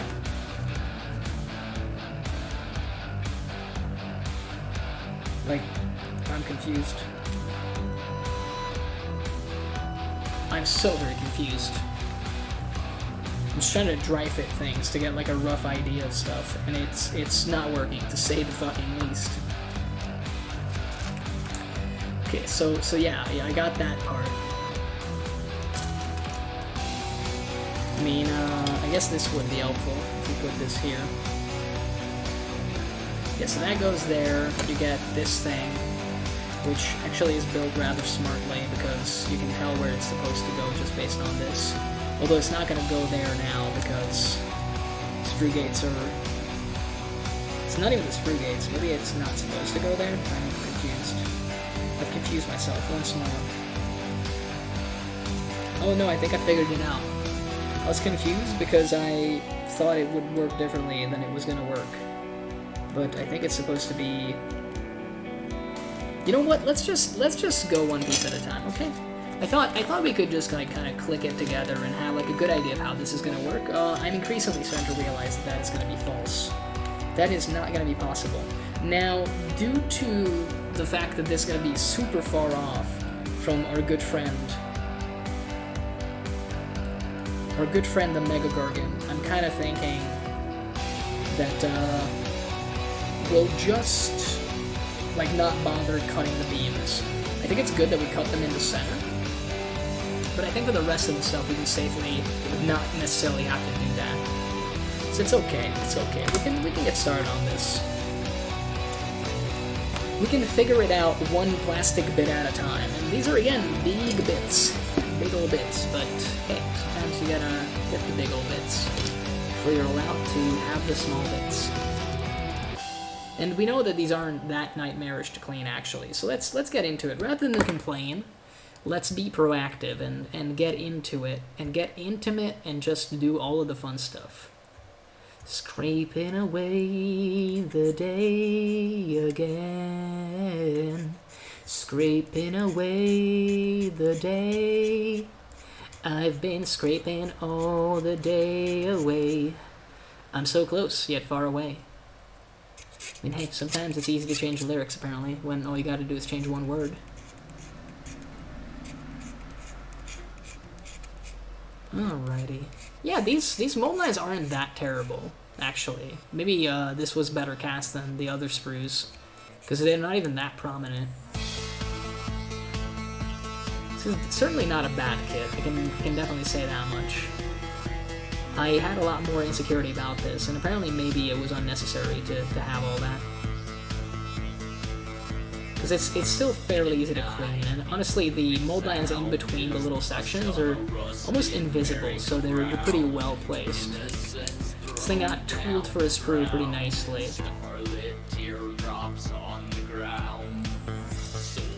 Okay. I mean, there's a lot of like cool detail here. We will have to go like around the inside of the windows. I'm saying this more for myself rather than for you. But if I forget, please shout at me or something. Again, like these sprue bits are coming off like very nicely. I am definitely getting the impression that this was a better sprue than the previous sets that we've gotten. I'm also noticing that they're not so much in frame, but I think it's hard to see because of my hands anyway. This is one thing I struggle with these hobby streams. Like, I think I got the good overhead camera now, but there's a part of me that still thinks like the best camera would be something attached to my head, but then you could like see the stream preview and everything else, which I guess isn't the worst thing, but I don't know, dude. How do other people do this? Does it show that I don't watch that much Warhammer content on Twitch? I think it does, unfortunately. I've let you in on the secret and now you must die. I've watched some, like there are some content creators. The Hobby Room is a really good one, for example. I've hung out in that chat a couple times before. Mostly I just lurk though, because that's like ideal, you know, like stuff in the background to hobby too. But yeah, Carrie is really nice like that. She also has like a much better setup, but I think that's years of experience to play there.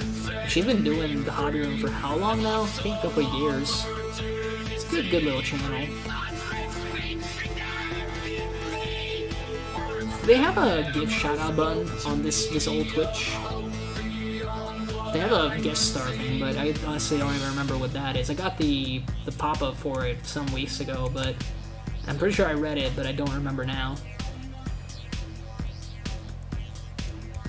I think you need like bots to do proper shoutouts, which is something I'll have to look into eventually. Maybe I'll do that next week, who knows.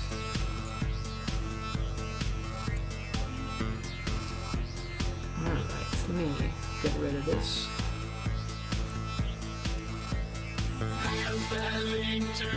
Okie-dokie. My fucking right arm is getting like a cramp.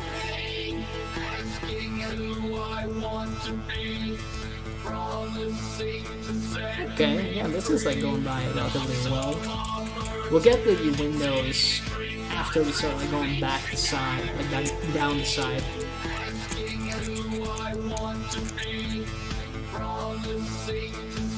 Okay. Come on, it's a big sprue gate. There we go.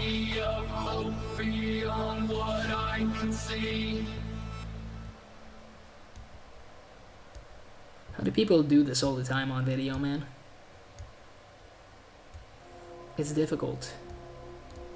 That's all I'll say. I mean, I did see a clip of another content creator, well, among other things, he's a lot of things.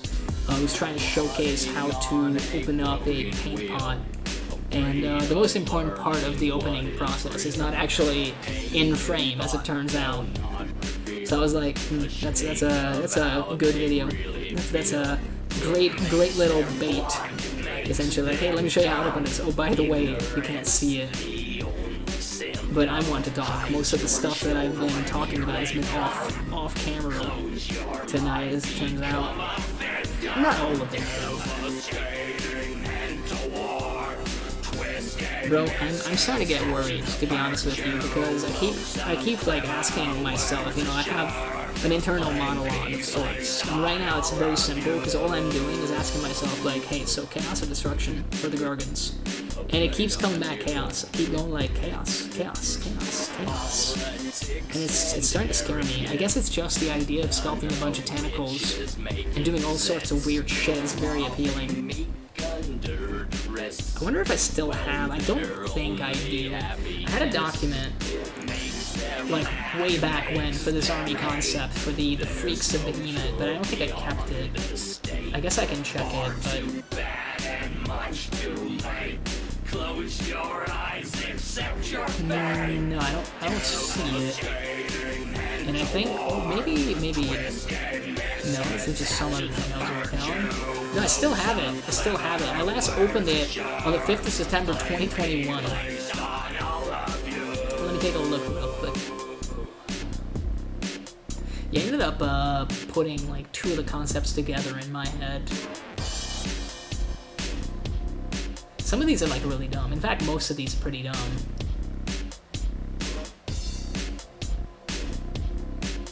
But hey, there's an idea. There's an idea there. I have like a big love for like macabre things. Is why it really like draws me. That idea essentially to make Giant and Chaos spawn. So we'll see. We'll see. We'll have to figure that out.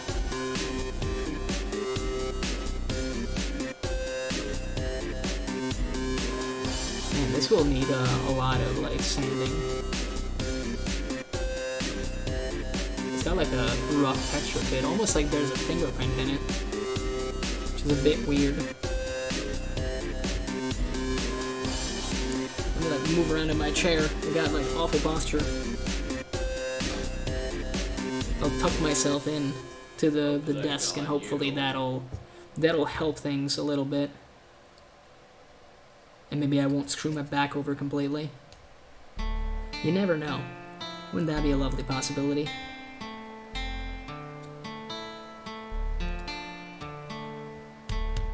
Hey, that's not so bad actually. But yeah, so the original concepts that I had for the Freaks of Behemoth, to talk briefly about that. So originally I wanted to do 3 big dudes and 3 small ones. And I did build the 3 small guys. They have like 1 coat of paint on them. Like for the skin, I tried like something and it ended up looking awful, but we can still like salvage it. I was gonna do Split, who I think I mentioned. He's the guy that would get split down the middle, with the hands like trying to pull them together. I also mentioned Handyman, which are basically like in my head now those are one concept. Because I think because of the hand motif, it actually like makes more sense as one model rather than 2. I had another idea for a guy called Molar, and his whole idea would be that he would essentially be a tiki mask on like big giant legs. So he would have like grinding teeth basically, but again, that's kind of stupid, and you kind of just need the leg part of the model, which is weird. For the small ones, I wanted to make Migraine, so I wanted to make like a regular Man-Crusher Gargan, but with an even larger green stuffed Mega Gargan head. I wanted to make one called Body Bag, who would literally just be what it sounds like. So build like the arms onto the body and then like cover it in a film layer of green stuff, and have him just like walk around, like his legs would be coming out of it, but he would be kind of like Silent Hill looking a little bit. And then Bigfoot would just be the regular like Man-Crusher legs. The body would slowly get green stuffed into like an even smaller body with the really, really tiny, like normal human-sized hands and a head, but his feet would be Mega Gargan feet. So it would just look like very disproportionate. I mean, that one I think is kind of a good idea, but the rest are kind of shitty. Like Body Bag is like kind of terrifying, but that's about it. Handyman / Split still sounds like the coolest one for sure, so we need to make that one a reality. If we don't do the Freaks, then at least we need to make that one real, because, like I said, it's an idea that's been with me, like, for, God, how many years now? Like, 10 plus. Definitely 10 plus. I want to say, like, 13 years or something, so I think if you have an idea for that long, like a concept, you might as well actually end up making it a reality. And one of the things that always kind of stopped me was the scale, like, how am I going to get small enough hands to pull that off? But I mean, hey, you can just use regular sized hands and use like a giant model, right? So that's 1 point for the Freaks. 1 point in favor of Freaks of Behemoth.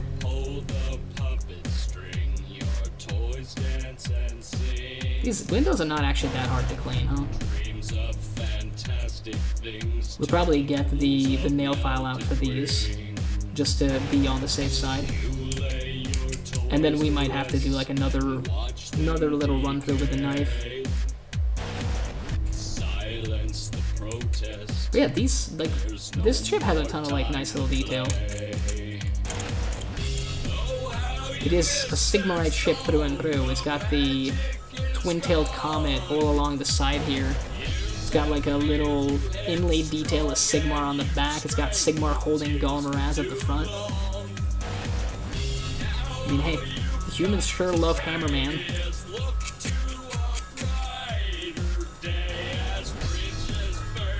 Some stubborn little plastic shreddings here. One day, like, they'll figure out such an easy way to get rid of these. Maybe they won't ever be, like, on the models in the first place. If the technology changes, and I kind of look forward to it. Like, it's fun to remove them, but imagine if you never had to bother with it. You save so much time. Okay, we haven't cleaned this thing, so let's get that poster again. Nice. Yeah, man, I don't know which theme we're gonna go with. I mean, the thing is, the other Chaos conversions would also be relatively weak, because as we've mentioned, like, I don't got such strong ideas. Some of it was a little forced, the stuff that I wrote down, like, it's not the greatest. And of course, I can come up with some other shit, but I don't know. It really only appeals to me because I would feel like it would be so easy to just slice things apart, not really care at all, and essentially just like go crazy on it a little bit.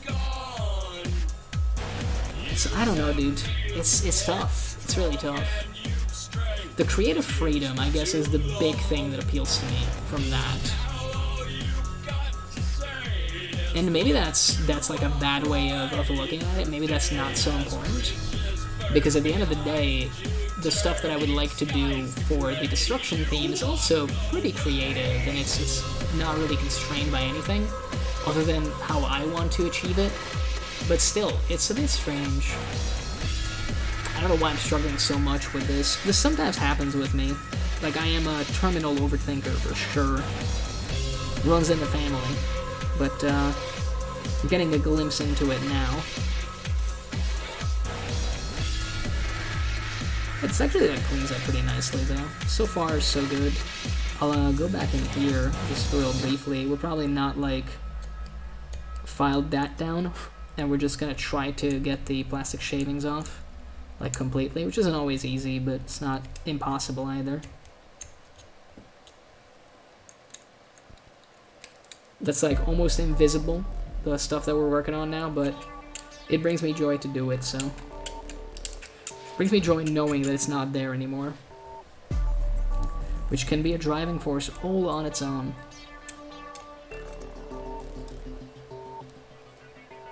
Okay, I mean, we'll do the central bit after this, which should be a little bit easier. I guess we could also do the other side bit if we really wanted. Might do that, just so while we're in the groove of it, to not lose hope.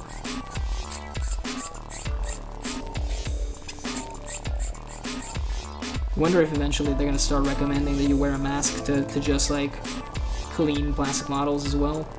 Sometimes I feel like it's not like a bad idea, but I never do, and it would make it so annoying to do this for such an extended period of time.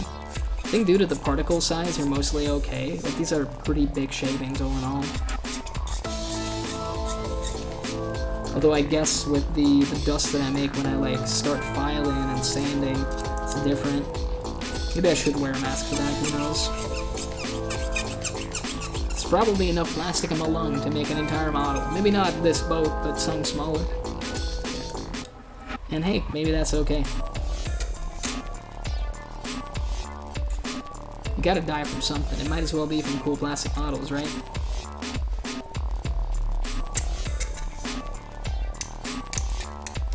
Yeah, we'll probably get the nail file for these bits. There's a lot of like little nooks and crannies with these wooden beams at the bottom.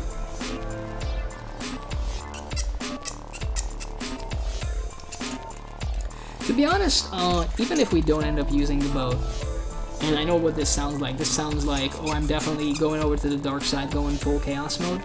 But even if we don't end up using the boat, I'm kind of happy that we're cleaning it, because whatever ends up happening to it later is going to be better than it is cleaned up. no matter what we have in store for the future for this particular model, it's gonna be way better that it's like cleaned up and ready to go.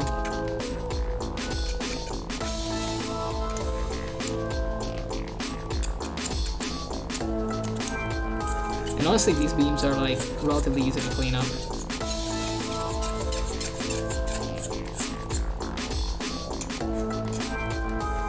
Little bit of sand stick here and there, and I think we're gonna be Gucci. Yeah, I mean, hey, that was not exactly like the fastest we've gone, but this one's done. We can get started on the other one, because this one's gonna be way easier, I think, the central bit. So kind of want to leave it till last. Like all of these other pieces are gonna be significantly easier than the side piece here. And once we do that, we'll actually get like a pretty good look at what we want to see. I will check one thing real quick, if you'll excuse me. Just to make sure that I wasn't talking out of my ass earlier. I'm pretty sure that that big old runaway coach is actually on the base size that I think it is. Yep, it is. It is on a very large base, the night base.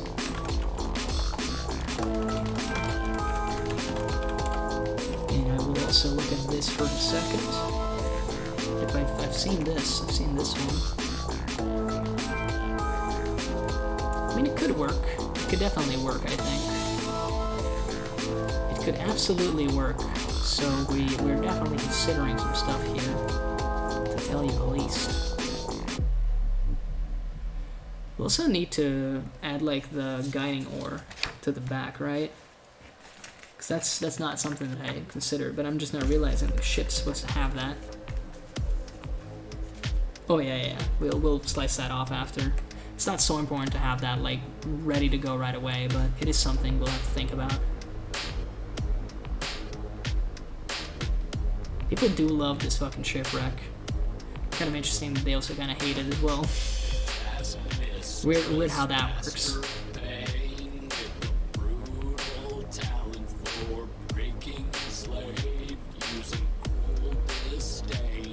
It's got some nice detail to it, for sure.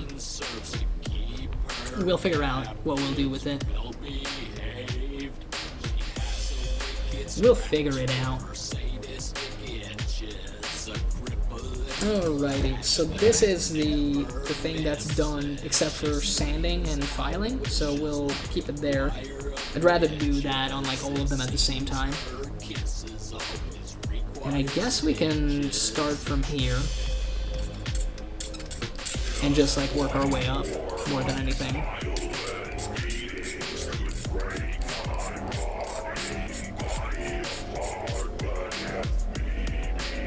This is like a weird shape to it, this beam. Looks almost like the plastic kind of overfilled, but then the detail is like still where it needs to be. I don't know, it's a bit strange looking at it from the side. Maybe that's just me. Maybe I've just been looking at it for too long. There's a very high chance for that too. But it's okay. There's also a couple fishies on here. I'll leave the fishies be for the time being. Or I guess like we could maybe slice that bit off. Because the rest of it we're gonna have to deal with. You know what, let me, before we forget, just slice the back end of this fish off. Because as we go along the side of it, that'll mean we can clean it up too. Like any traces of that. And I mean, we're definitely not using it as an Idoneth thing.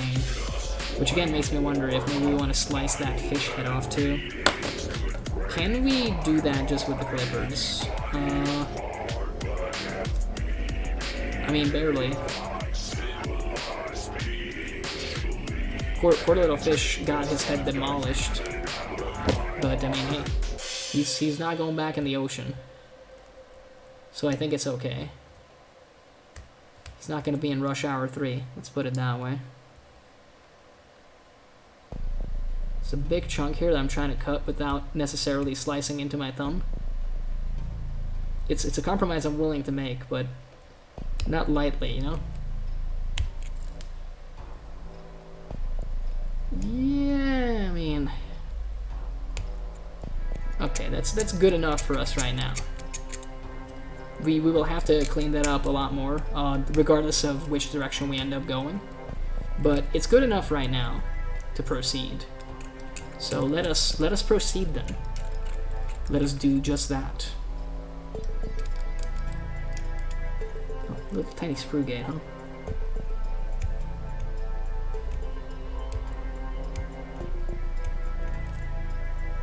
Okay.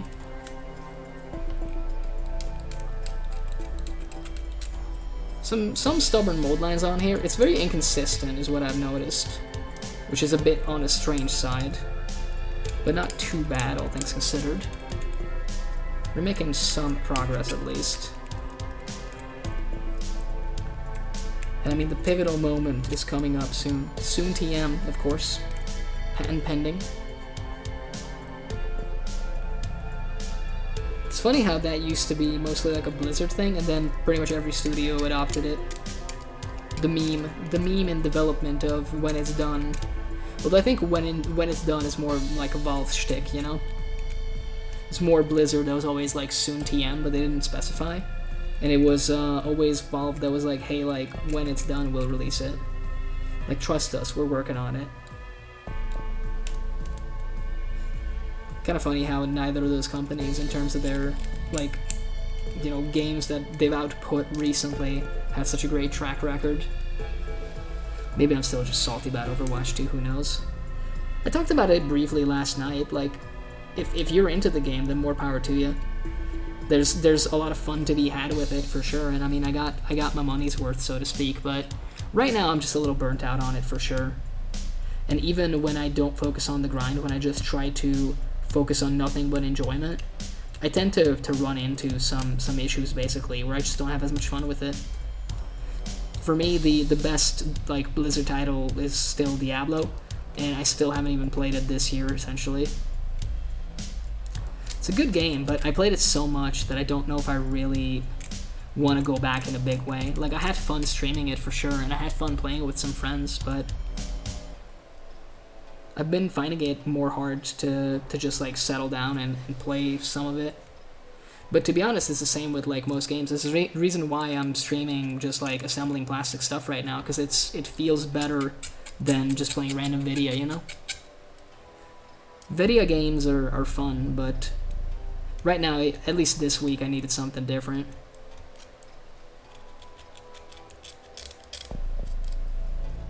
And I mean, hey, this brings joy. It soothes the soul, at least a little bit.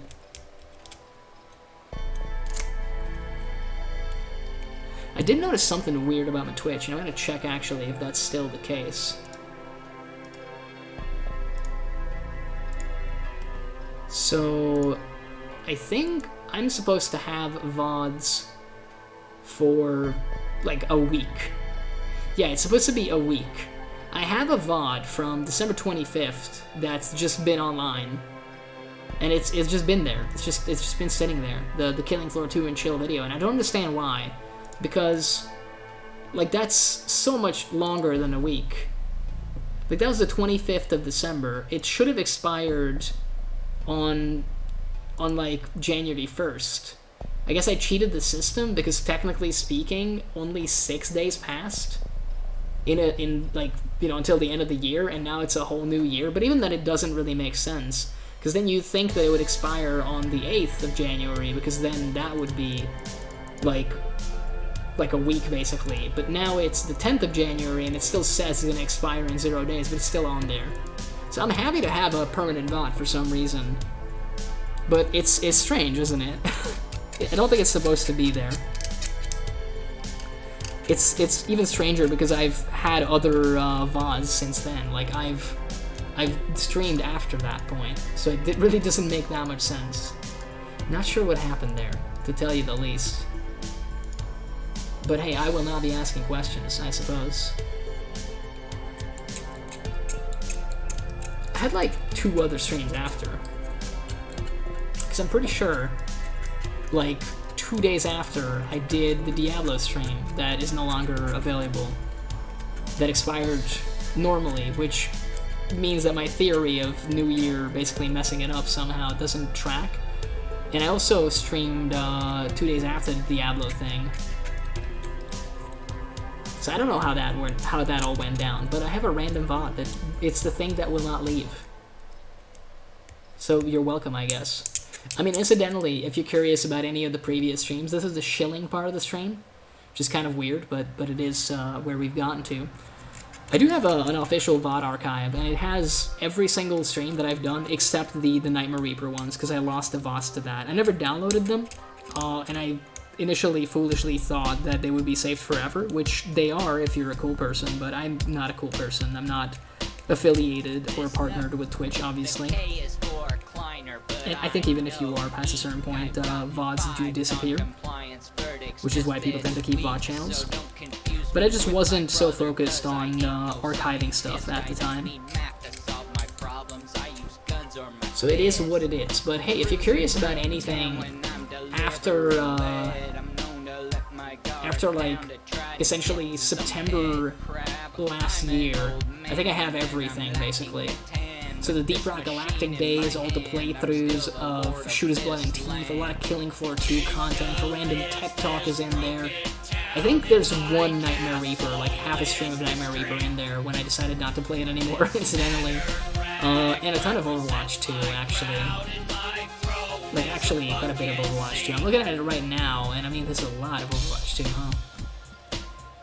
It makes me happy to have those mods, though, to be honest with you. It's a little thing, but, you know, it shows that I did something, even if it's not a lot. But, yeah, we've done some stuff. And, I mean, these VODs will be going up over the weekend, and you'll see them, like, go live, go public over next week. What I usually aim for is a week after, so essentially when the Twitch VODs are about to be deleted is when the YouTube VODs usually go live. Everything's like pretty neatly organized. I tend to upload stuff in the order that it happened. The date is included, there's like some kind of thumbnail. But yeah, you can check it out for yourself. I try to run a neat little ship for that. Oh, I'm always scared about these frigates. There's like little rivets at the top here. And I'm scared that if I go like too forceful, that I'll just slice away not only this frigate, but one of the rivets. It's not like the worst thing in the world, but I don't want to lose detail. That much detail. If I can have my way, basically.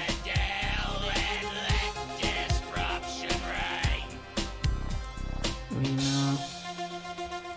again, the mold line on this side is like almost non-existent, interestingly enough.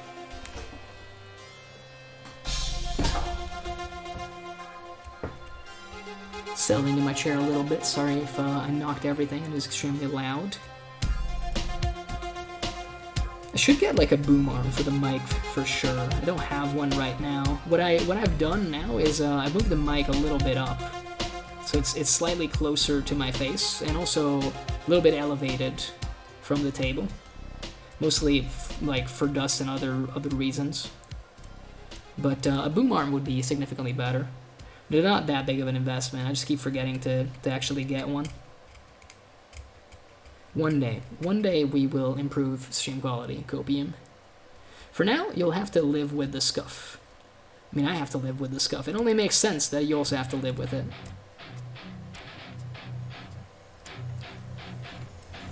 Yeah, this side is significantly easier to handle in terms of the mold lines so far. Very little of it going on. I think we're going to be able to smooth it out completely afterwards. That's what, just like scrape away the inside of that too. We will have to do the windows on this as well. We're doing this one because it's kind of in the way. I think we'll do all of them. Maybe not just yet though, like we'll go up and around because otherwise we'll forget about those little pieces. Let's actually keep our system in play. So again, that's kind of weird that there's a screw gate there. And I cut the damn thing off of there, so I should know, but it was a while ago, if you remember. I mentioned I did this probably 2 years ago, originally. Which is insane to think. Time sure does fly. It'd be good to get back in the saddle a little bit and get more stuff done. We'll see if we'll be able to do that. And if I set my mind to it, I should be able to, but that's a big question, right? Do I really want to? Or is this just something I feel is neat to say? Because you can't discount that we tend to say a lot of stuff that we don't really want to do, like, I should do X. That usually means you know that you need to say that you should do it, but you probably haven't decided to do it. Otherwise, you would have said, you know, like, hey, I'm gonna do it. I think I just cut myself a little bit. It's bound to happen with a scalpel in your hand, as it turns out. Hopefully you don't, like, start bleeding too bad. A little bit of self-harm never hurt anybody, right?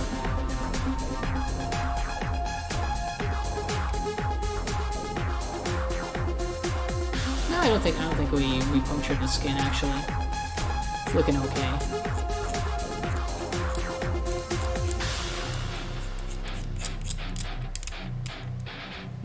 Okay. So, let me think. Do we want to do the windows right now? Decisions. Let me, like, get this through here before we forget. Maybe the one at the bottom here as well. This thing is attached to the screw, like, a motherfucker. Because there's a screw gate in there. Let's do the windows.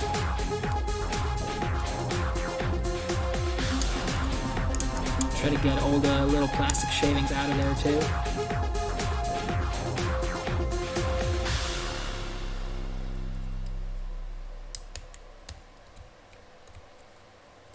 Alright, it's not so bad. But we will have to go back, I think. And actually give it a once-over with, like, a nail file. Well, a hobby file, if you will, but it's kind of just a glorified nail file.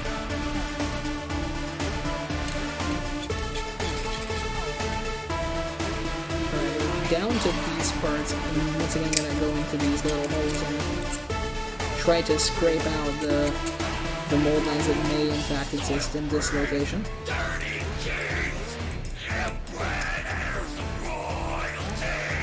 I think we got most of those. And we are free to move on now. The one downside of this album that Ray Clifford put out is it doesn't have Delicious Waffles Yum on it. Truly a big loss. I do have this song, so I can play it later if you like. But I'm gonna tease it a little bit. It's a pretty good song. It's about waffles, so you know it's good. I don't think you can write a bad song about waffles. Turns out, waffles themselves are so good that even if the song is bad, it's gonna be good on account of it, on account of the subject matter, you know? Waffles will make the song good. Maybe not in every case, but in most cases, for sure.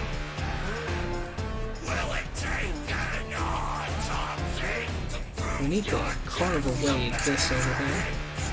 Look at those massive plastic shavings. Okay,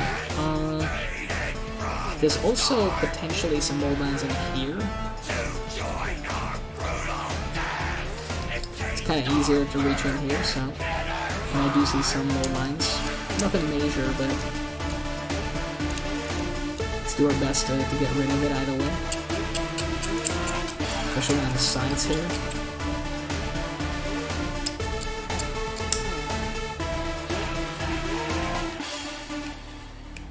Slice that away. Yeah, that was just a fish bit. A bit of the fish that we cut away. Again, if we end up using this for anything at all, we'll have to use some texture paint to hide some of those. Because if I'm gonna have fishies on here, we're gonna put them on the deck or something. And paint them kind of like rotting / dead. Maybe give them into like some goblins. Like give them to some goblins as weapons. That could be fun. And then they can do the fish slap.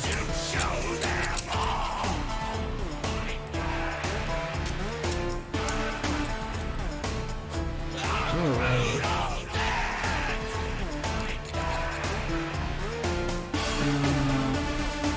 And we still gotta go like down the side here and then inside. And then over here, same deal.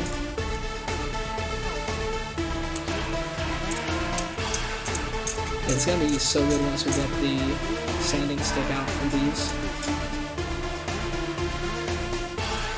It's gonna go very, very nicely. Nice flat areas that can easily be cleaned up with that. Kinda looking forward to it a little bit. But I mean, the knife is also going rather nicely here.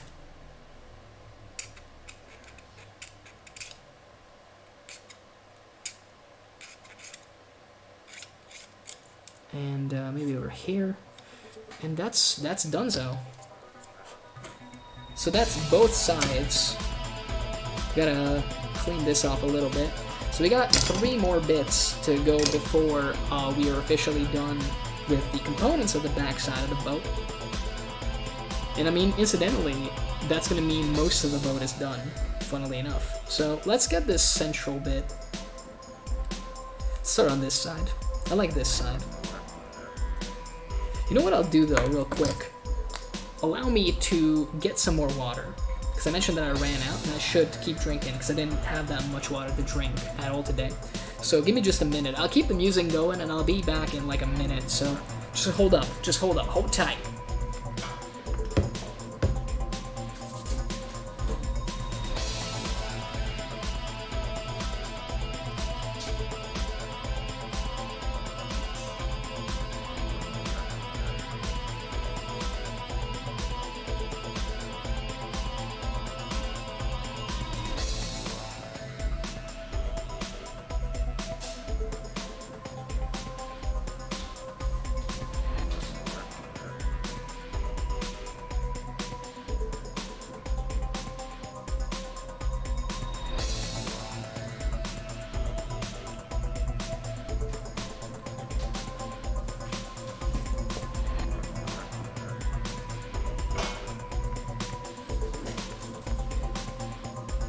I am back, and I've done the tiniest bit of hydration. And it felt good. I gotta be real with you. It felt real good. So it's a good call.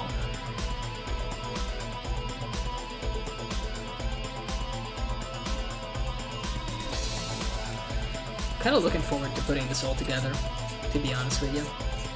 Like I said, it's gonna live on in some way, shape, or form. These kits are not gonna get wasted. I mean, I bought them, I'm gonna use them. So you don't have to worry about that. And we'll see what else we can do. But, again, my indecisive ass, right now, I'm thinking, like, yeah, Boatman, dude. Boatman would be so much fun. This is the problem. Every 30 minutes you could ask me, like, hey, what kind of giants are you building? And I'd give you a different answer. And I don't think that's alright. I don't think that's normal. It's how my brain operates, unfortunately, for better or worse.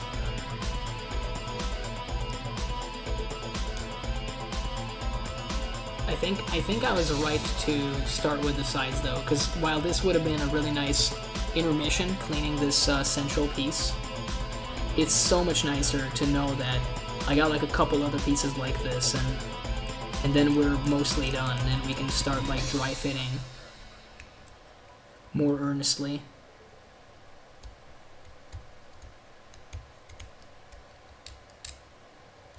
Gotta get the side of these planks though.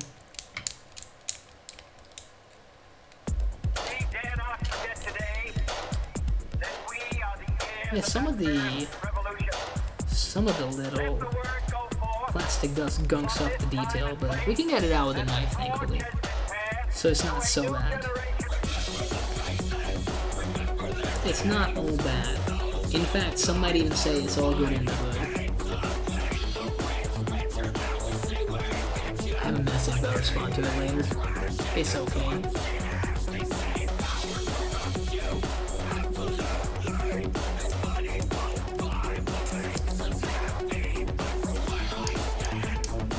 right now, we gotta like chillax to the max, keep it going, you know?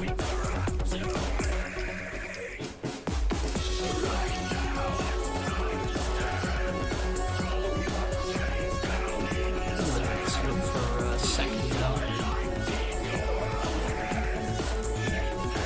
Okay, so everything's looking green across the board. It's all good.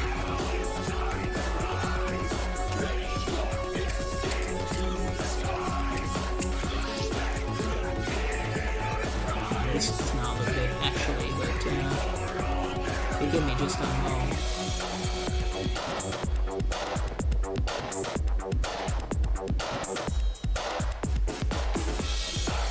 Let's see. I think it's all good now. Whatever the issue was, it's gone. My preview window kind of died there for a sec, and I was a little bit worried.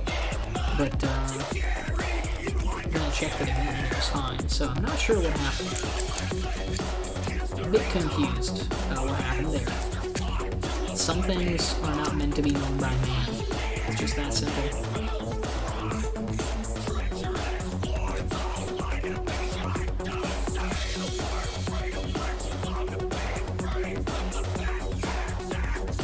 Okay, so this is done. Let's see. Primarily we'll need this piece, actually, the one that I just grabbed a little later in order this would be the next. This is a real chunky little piece as well. It's pretty nice. Excuse me, I gotta itch my head.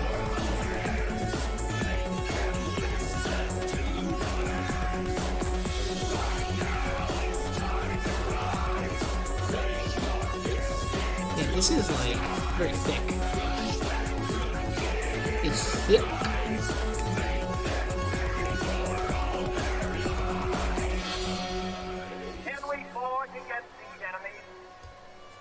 Got like some barnacles on the back. It's kind of nice detail actually. Because of the roundness of it, it's kind of hard to get the gates off properly, but then smoothing it out is going to be a dream. So we don't have to worry about much with this one. It's going to go real smooth. And I mean, I'm going to smooth out everything kind of in one go.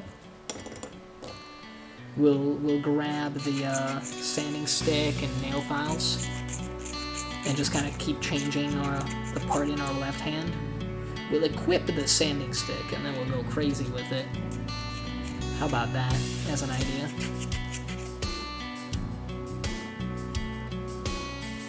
And after that we'll enter the gluing phase, and it's going to be all good.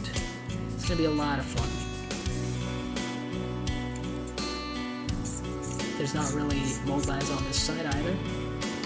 Okay, this is going by real fast. This one's gonna be annoying because it's got like rivets / spikes there. But we're gonna start at the bottom and work our way to the top.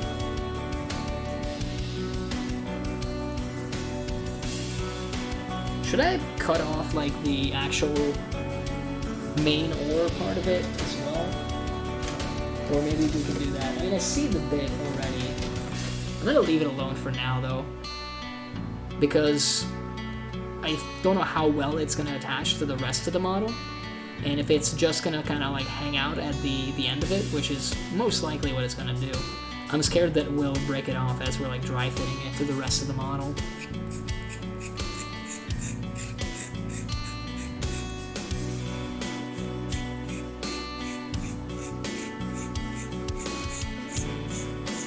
I mean, I will say, I keep complaining about having to clean plastic, but like I said a million times by now, it feels like it is a little bit therapeutic. Maybe that's why I like it. Takes your mind off of all sorts of stuff. Like, you can actually have head empty just working on plastic. Makes it harder to keep talking nonsense, I will say, but not impossible, at least not for me. Perhaps there has been more dead air than necessary, but hey man, you can't be too hard on yourself. Sometimes you gotta enjoy the silence. I'm pretty sure some cool band by the name of Depeche Mode even made a song about it. It's a good song. It's actually a really good song.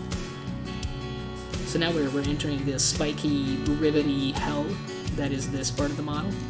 It's not so bad, like, I'm just gonna run the knife over it.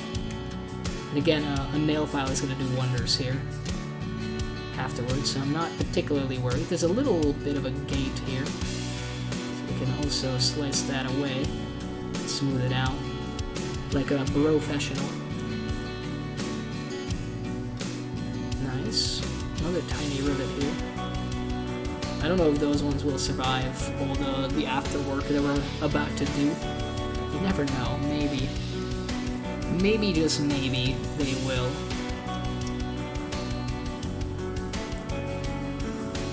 Hey, this is like looking fairly nice.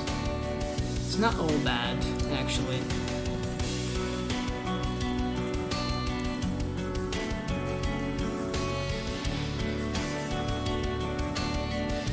That actually looks like fairly promising right now. It's like a metal bit kind of bolted onto the top to reinforce it from the looks of it. I don't know my boat anatomy that well, so I couldn't tell you what exactly it's supposed to be. It's the butt of the boat. The big butt that people like if they cannot lie. And even if they can, you other brothers can't deny.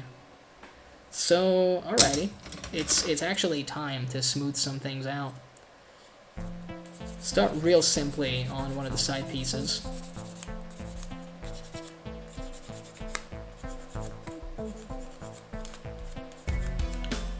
Again, with the rivety bits, we're gonna keep other stuff for that.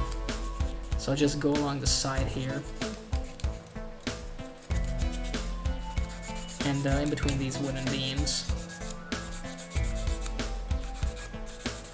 The plastic wooden beams. Ah, yes, of course. Of course.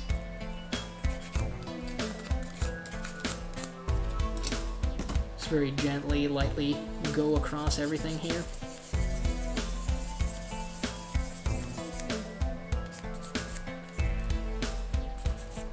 We'll grab the nail files in a second. Again, it makes more sense to just go through all the bits and pieces with like one tool before switching to another. At least it's usually what I prefer to do.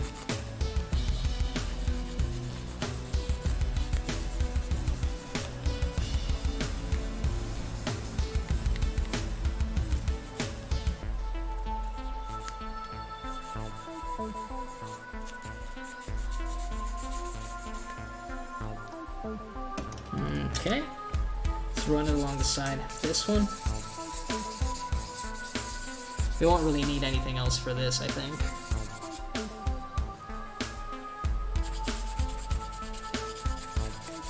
No nail file necessary for this particular piece. It's all just smooth edges, kind of one piece here. Anything else is still big enough to get this thing in there. There is a gate that we miss here somehow, so clean that up real quick. And we can immediately do the other cleanups. And go back with the knife. Nice. Okie doke. Now this rounded part, I was looking forward to this. Rounded parts are really fun to do with this. Just get to vary the direction a little bit, make it look all nice and neat. You could also add like a kind of corroded texture to it if you really wanted. You use like nastier grit. Because right now we're going super fine grit on it. Not true grit. But I mean, hey, we're just looking to smooth it out completely. And get rid of any trace of those gates that were holding it on the sprue.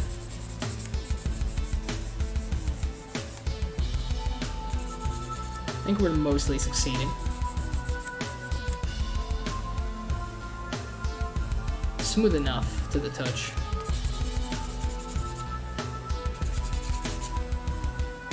And last but not least, we got this segment. So here we're gonna do essentially 3 of the 4 sides with this sanding stick before going back in with a file. So we got this little file, and I mean, we're gonna start right here. So these are the GW files. Well, this is one of them. I got a brand spanking new set here, but I don't want to get started on it. It's hard to see on camera, but the reason that I kind of consider them good is because they have like one flat side, and they have another side that's kind of like rounded, and they have like a nice little taper to them. So you can actually use them like fairly well on these models. It's almost like they were made for modeling or something. They tend to work pretty well. The one downside is you often have to go back with like a knife to clean up the marks a little bit after. But hey, that's the price you pay. As you can see, it works fast, at least.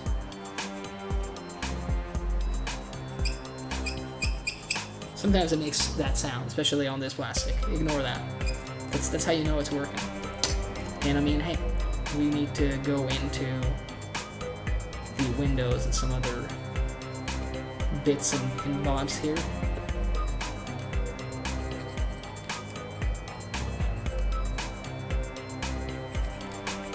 I think before we glue stuff together, we'll also run around it once more with the knife.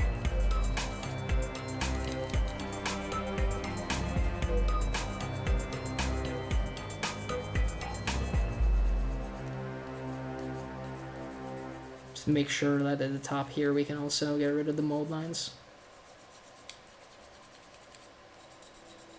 Didn't want to bust out the sanding stick for this because it has those little tiny rivets that I mentioned before. I was a bit worried that we would mess it up greatly. Let's see. Are there mold lines in there? There are. So we'll have to do one little thing here with that thing. The thing with the thing, so what I'm referring to is there's some windows that we missed next to that almost shrine-looking thing.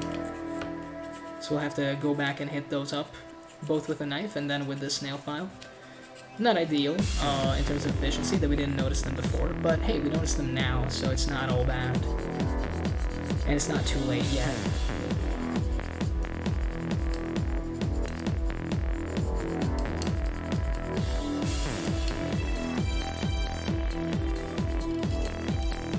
Alright, this is looking fairly promising over here. Just gonna get the end here. And also, it has this one that kind of collapsed from the looks of it. Looks very different than the other side, but that's kind of good for variety. And I think I can also hit up this pillar here.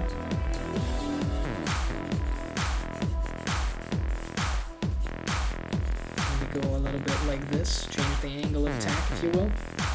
And now, let's get those shrine windows.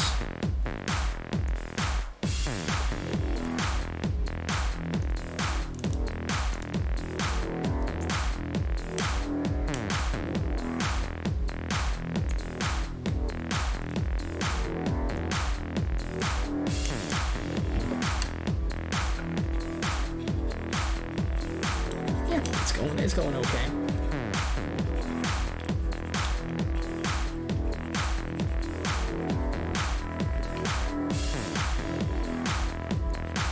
This is what I mean, though, that I work slow. Like, a lot of other people rightfully wouldn't really care about this particular part of it. At least a lot of people that I know locally.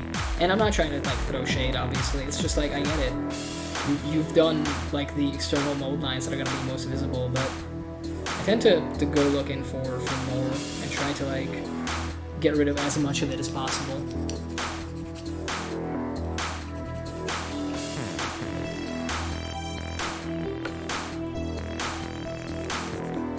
So make sure it looks as nice as it can, you know?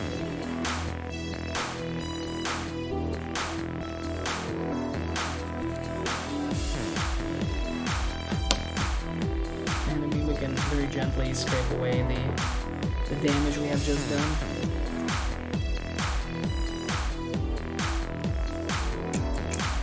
Silky smooth now.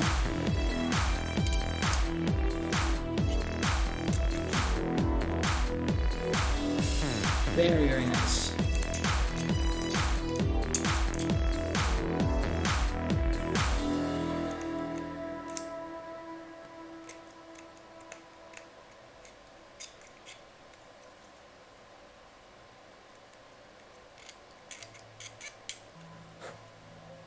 Okay. This is looking pretty good. I'm also gonna go back to this, because some of these crevices we can also run around in with the little scalpel that we have.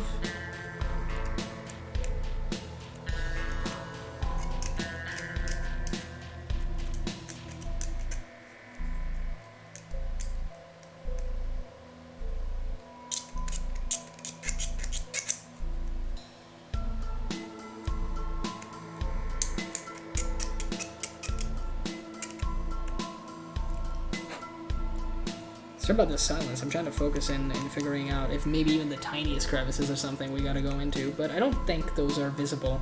Plus, they don't really fit the blade.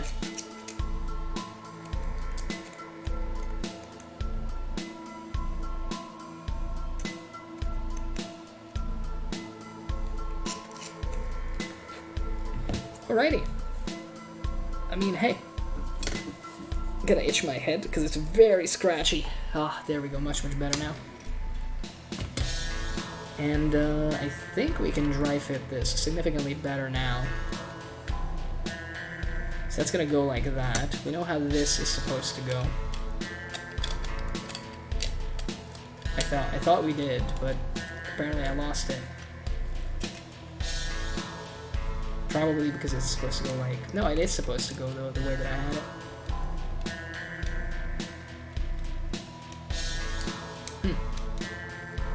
Well, let's look at the assembly instructions. Let's free our glue from its own captivity and go one piece at a time. Do we need to go back in with the knife for these? Not yet, and I don't think we need to just yet. Alrighty, so let's start with the side piece here. And then we gotta glue this on, so let's just glue along the side. Yep, from the looks of it, it does. Does seem to be the case.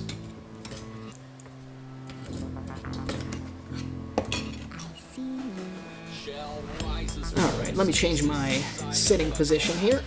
Get comfy. Or comfier, at least. Do we need to burn our glue, is the question. I just need to move the nozzle. Maybe we do. Maybe we do.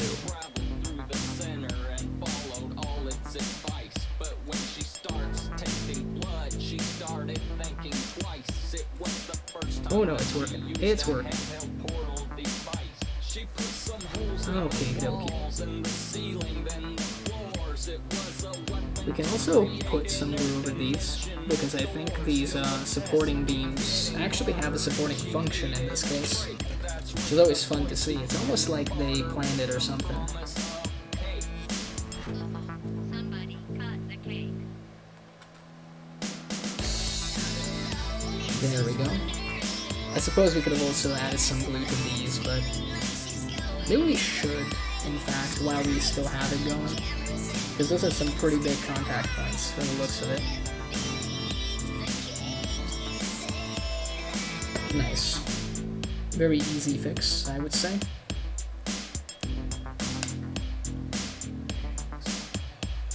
Okay, I mean, that's rock solid now. Clicks into place rather nicely. So, question the next. And then we add this thing. Ah, so it's supposed to go like that. From the looks of it. Yes, it is in fact supposed to go that way. Interesting. It's catching me off guard a little bit. I thought it would go together like vastly differently from that. But I guess, let's see if this can attach somewhere here. I guess, yeah, I guess it lines up. It does appear to line up. Okay, okay. That works a lot better than I thought. So, we gotta do side there. Let's get these first.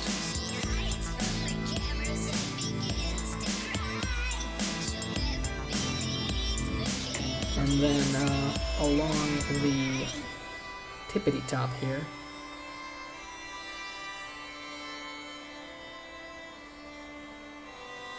gonna do like crisscross glue lines.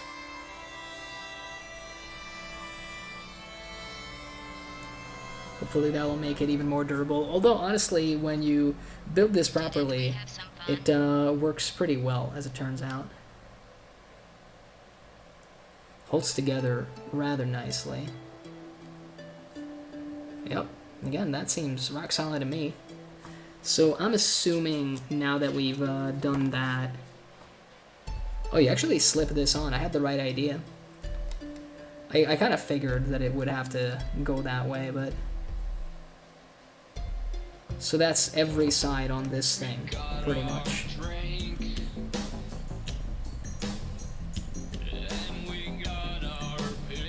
And it has to be along this side, because that's what we have built right now.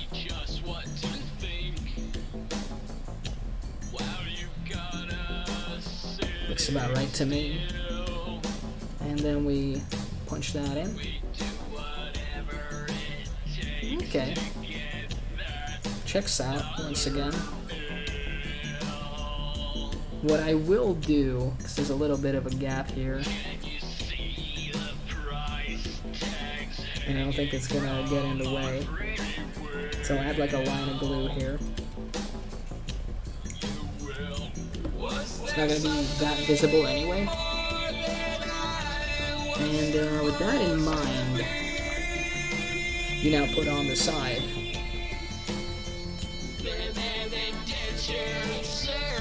Now, the one downside of that is the amount of connection points here. So, it's the inside of those planks, and that part of that.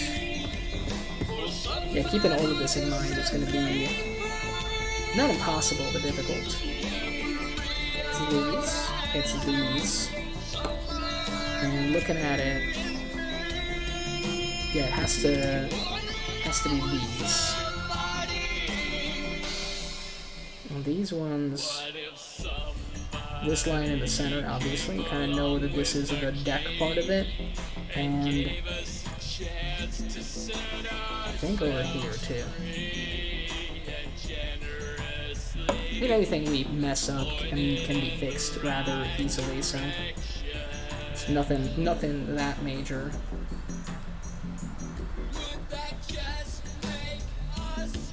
I think we got it right, though. It certainly seems like it. Yep, I would say that we did. It is very, very, like, chunky. It's together, to say the fucking least. It's gonna hold up pretty well. Alright, I mean, hey, look at that. We got the butt of the boat. The boat butt. It exists. It is, in fact, existing right before your very eyes. So now with that out of the way, and this part of the boat also existing, we can clearly see how big this thing is supposed to be.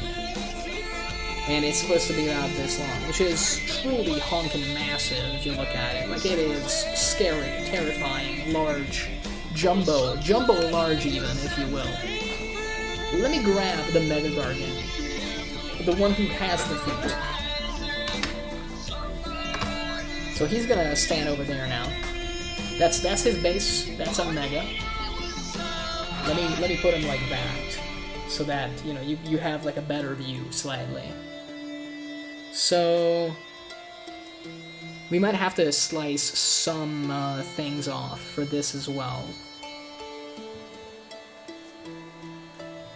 And then we would have to do that. I mean, Boatman actually looks pretty nice. If we can figure out the attachment points, then I'm liking. I'm looking and I'm a-liking. You can't see my dumb smile, but I have a dumb smile right now.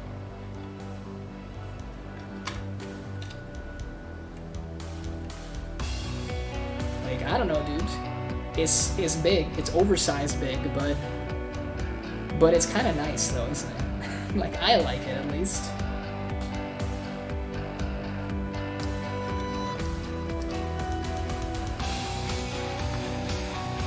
Yeah, we just have to figure out how he's gonna attach to the body. The body. Good God. We might actually be doing this. So, originally, what I mentioned was, I think we might still do the brass rods. I do need to look at an instruction booklet, in that case, though, for a Mega Gargant. Mega Gargant. Much larger than a regular Gargant. Any shouldery bits? No, in fact, there are no shouldery bits. Well, there are, but just different than what I thought it would be. Which is okay. That's 100% okay, by the way. Alright, so...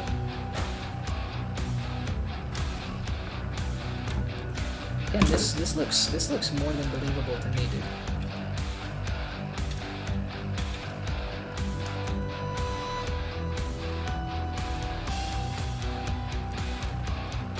I guess maybe ideally we would attach the boat to itself, which would make dry fitting even easier if it was just one piece.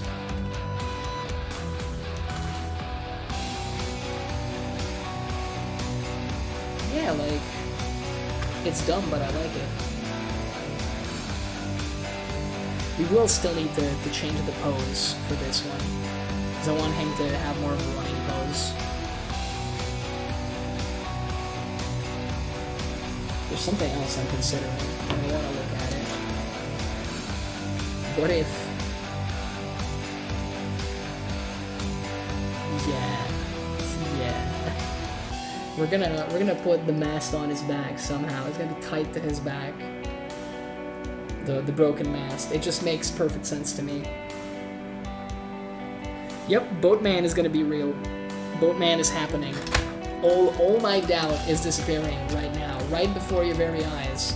Because Boatman is dumb, and I love him. I love Boatman. He's my child. He's gonna be my child. It's gonna be fantastic. It's gonna be a Mega Gargant in a boat. And it's gonna be glorious. It's a boat with legs. What more do you want? It doesn't get much better than that. And it's really the broken mass that I want to put on there. It's gonna be so stupidly awesome. Let me try to figure out. I don't think we can. Maybe I can show you what I'm planning on doing here. Although I'd have to do like a lot of prep work for that.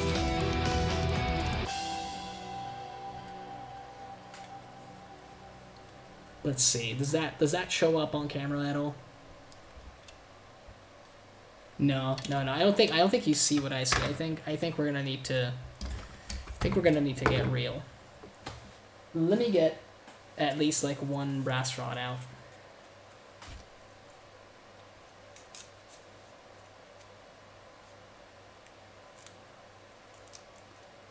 Come on now. Open up. Nice, thank you. See, sometimes you just gotta ask nicely.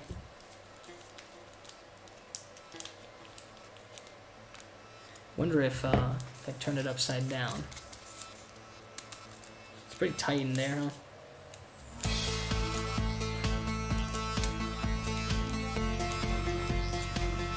You can just like kind of tear it apart though.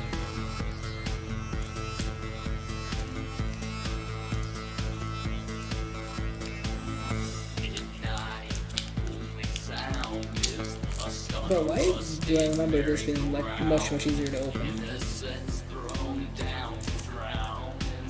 No, finally. That's some pretty thick brass rod. Come on. I gotta open it up even more.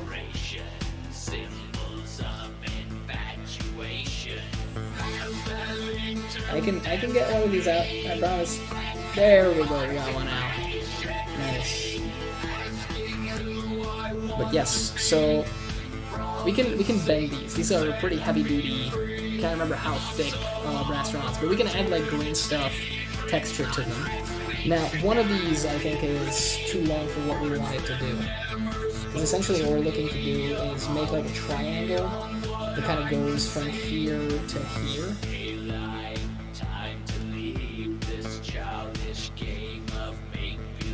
Let's see, so...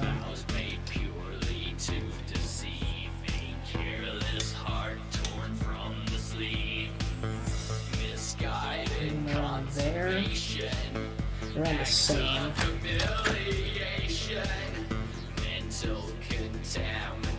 So we should see if we can use our hobby saw to get this. Let me see if I can mark it.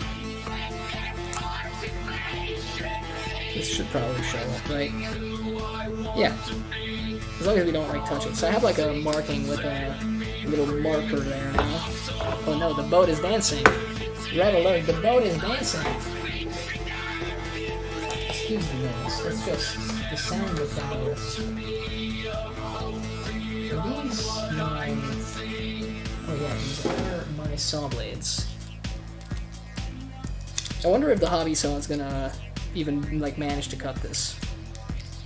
Honestly, that seems like the best one for it. 'Cause that is one thing I've not tested at all. These are pretty fucking thick. So we might not be able to just cut them the way we anticipate.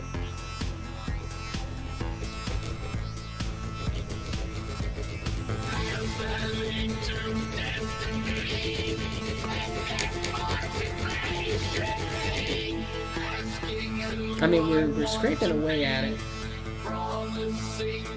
So perhaps it is not impossible.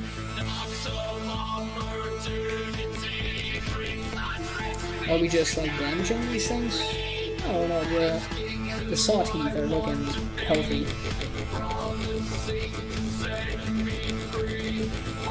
I think this is just gonna take a while.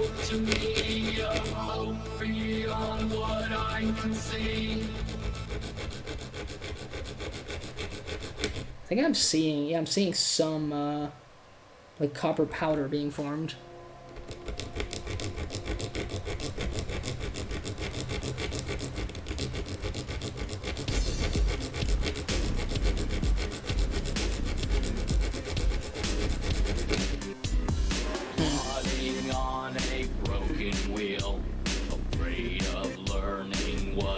There's definitely like a little bit of a cut there.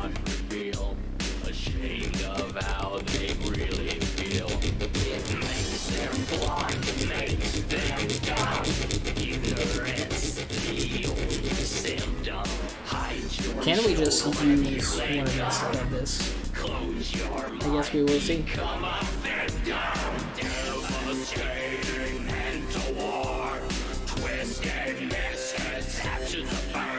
Certainly leaves a bigger mark.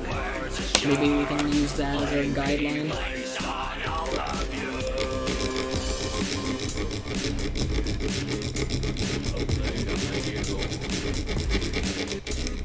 Politics and arrogance, none of which is making sense.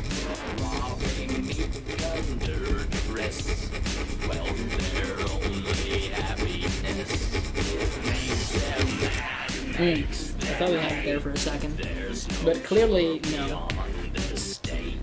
Okay. I think you're hot shit, Mr. Brassrod. Close your eyes, accept your fate.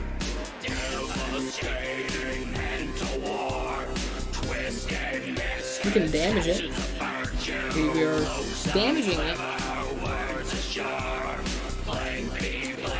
Let's see, I have another set, like another clipper. Maybe that one will do the trick.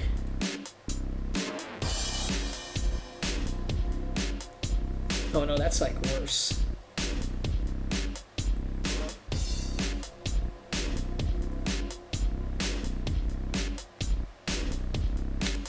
There we go. We got it, ladies and gentlemen. We got it.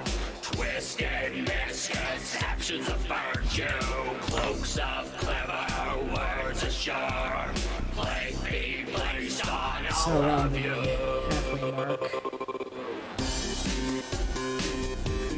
Something like that, essentially, is what we're looking for.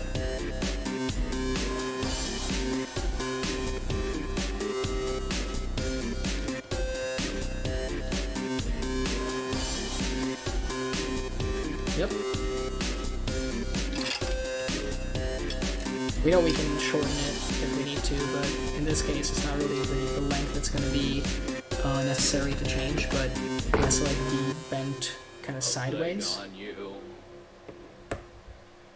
Let's think about this.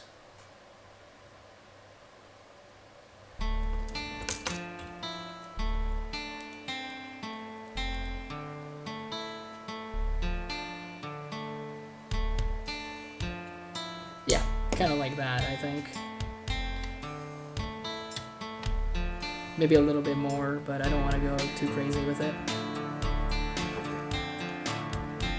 We'll attach it however we can attach it, and then obviously this will hold on to the other side. It's kind of good that that plan worked. Or at least, like, kind of worked.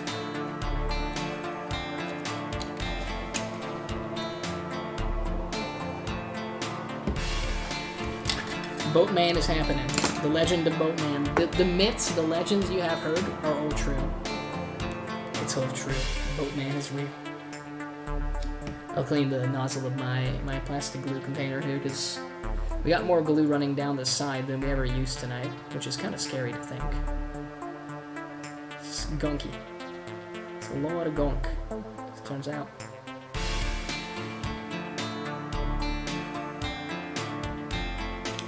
This little like paper. Let's put that on there. Scared that it might otherwise scar something. Because if it's still active, it's gonna melt plastic. That's what it do. That's what that glue is all about. I had a little cap for the nozzle. There you go. Should have done that a long time ago, by the way. But we're living and learning. Ocean man, take me by the hand, lead me to the sea. And the boatman, we want to go to the sea, right? It's gonna look so funny. I'm very much considering, like, punching a hole through and giving him a giant cannon. Straight down the middle there. Just because it would look fucking cool. We will need some power tools for that, as it turns out.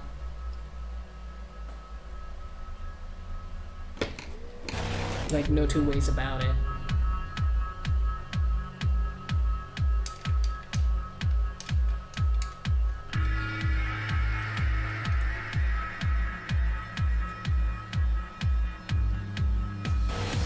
Yeah, it's gonna be something like that, basically. So, the big question is, because normally the two sides of this boat are not attached. That is the one thing that we're gonna struggle with right now. You hold the puppet string, your toys dance and sing. Like, they won't grab onto one another. Which is more than okay. But we kind of want them to.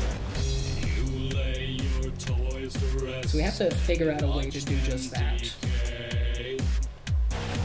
Silence the protest. There's no more time to play.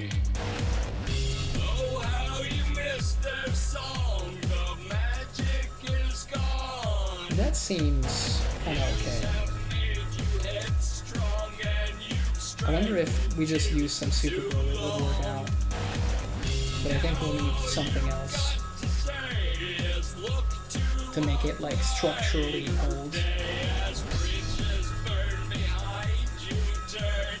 Oh god. Yeah, it's falling apart. It's all falling apart in my hand.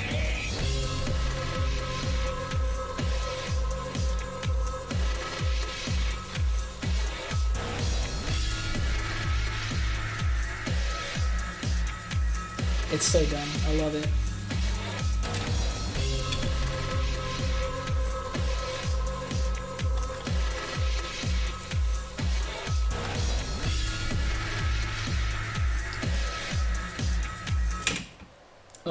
excuse me.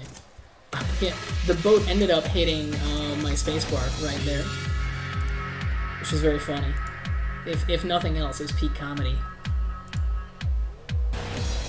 Teach well your brand of hate and don't contemplate. Enforce a docile state, the key to heaven's gate. So sure your way is best, you won't let them stray. Oh, sorry, I was just catching my breath right there. It's reassuring to know that Boatman is going to be a possibility. In fact, it's not just a possibility, it's the reality of the situation. It's definitely happening. It's unavoidable. It's inevitable. Boatman is forever. So I am definitely thinking, hey, what if we just move El Gigante Maximo? El Gigante Maximo has gone back to his place behind me now. So we need to focus on this here boat.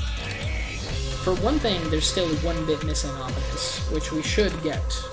Before we get too caught up in anything else, we need to get the main navigational oar. Hey, give, come on now. There's also some planks that we could use here, but I think these have like definite places they're supposed to go.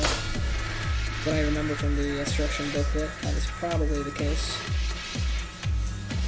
So we need to get this ore off, basically, and glue it in place after we clean it right up. And then we can consider how we're going to proceed. Only then can we determine what's next for us. So these go back in the box, at least temporarily. This is obviously going on the butt of the boat, in case it wasn't super obvious. Yeah, looking believable there. This is gonna be like this over here once we clean it up. Nice.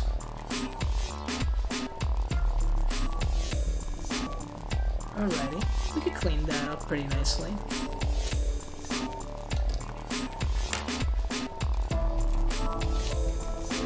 I like this boat.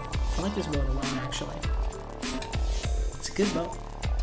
There's a pain to work on it, but it's certainly a boat. Look at it. Look at that boat. Hey girl, look at that boat.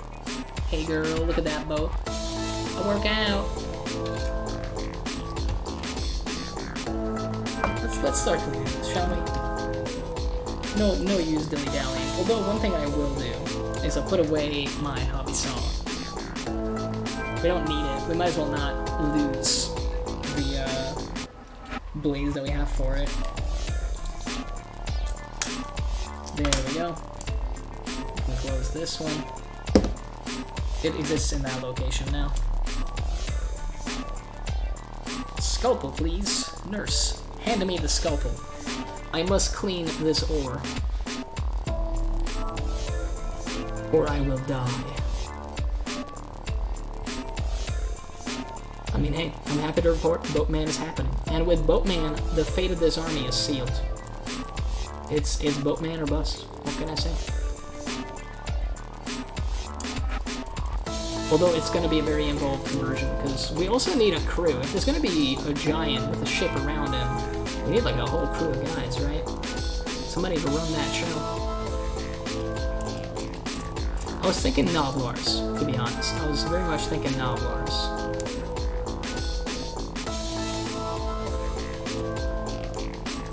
Although, maybe Snotlings? Give me a sec, because I have a box of stuff, but I'm too lazy to get it. Plus I have so much shit already. It doesn't really make a lot of sense to bring even more boxes. That should be over on this tab. Indeed it is.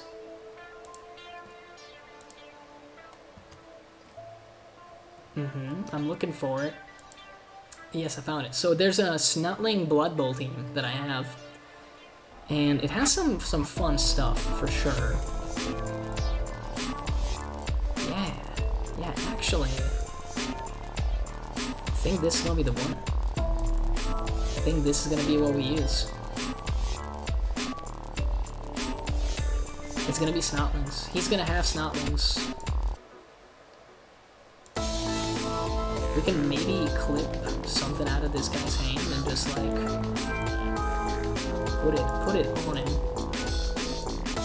Yeah, there's a big old bunch of ideas here. The reason I like the idea of using Snotlings so much, actually, but there's a multitude of reasons, but the Snotlings are really, really tiny. They're like the tiniest goblinoid-looking thing. So they're gonna make the giants look even larger, and in this case, it's gonna make the boat itself look significantly more huge than it actually even is, which is really, really good.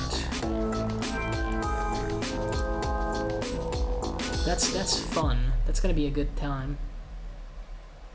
And I mean, we can use some Noblars as well, because they're similar enough, I think, that we can get away with some head swaps. I guess what I want to see on the sprue picks again, show me the sprue picks again, please. How many separate heads do we have in this? Not that many. Although there's a fair bit that we can slice away and use, so that should be okay. Yeah, we can use that head easily. I think we can probably like use this relatively well. I would believe that we can. The Crud Creek Nose Pickers from 2020. Again, that's a box that I bought a long time ago for other reasons, not for Blood Bowl.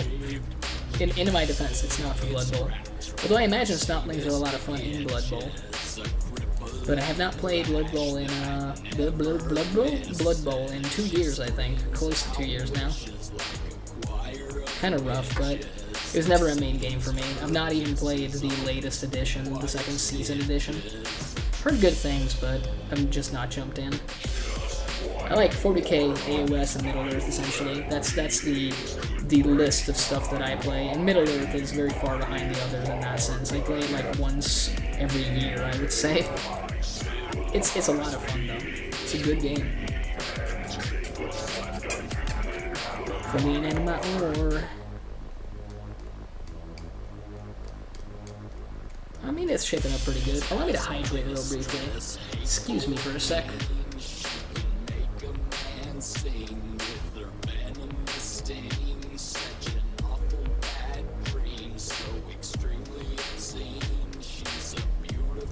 Water is so good, man. Water is fantastic. Can we get rid of these little marks here? Yeah, we can. Cool. Nice. We're making good progress. Making some solid progress with this project, which makes me happy. Still have a long way to go, obviously. And we gotta figure out the pose as well for El Gigante Maximo, which is apparently the unofficial name for that guy now. It's his alter ego. He's actually Boatman.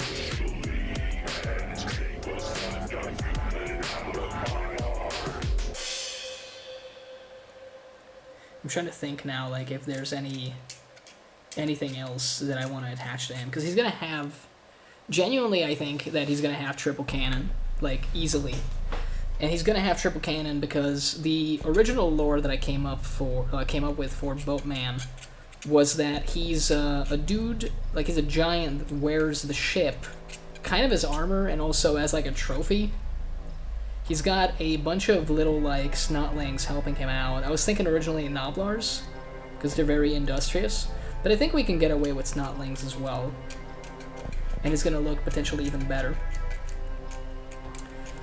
due to the size difference. And they have like some very funny poses, so we'll probably use the Snotlings for that. And the plan is that essentially he tends to raid settlements, and he doesn't just look for the shiny stuff like most Kraken Eaters, but he also is looking for gunpowder, so he can use his cannons constantly. Because he likes blasting. He likes it when the Snotlings on deck blast the enemy. He gets a nice chortle out of it. So I think we can officially close off the Freaks of Behemoth saga, and instead, you know what? I'm officially gonna do it. I'm officially gonna do it. It's gonna be official. So we had this Freaks of Behemoth thing. I'm gonna rename it to just Sons of Behemoth right now. For the time being, pen pending, of course, but no, I mean, no, not pen pending, but we have no other name for them currently, so we're just gonna call them Sons of Behemoth for the time being. And I'm deleting all of these. It's gone. I spent it. And instead, we're writing, like, I'm just writing Boatman.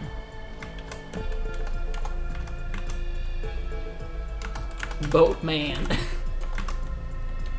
is the Kraken Eater. Mega Gargant of epic proportions. There you go. Boatman is officiated in here. The others will come up with a name. I'm sure we'll come up with a name as we keep going. But yeah, Boatman has now overwritten the Freaks of Behemoth concept.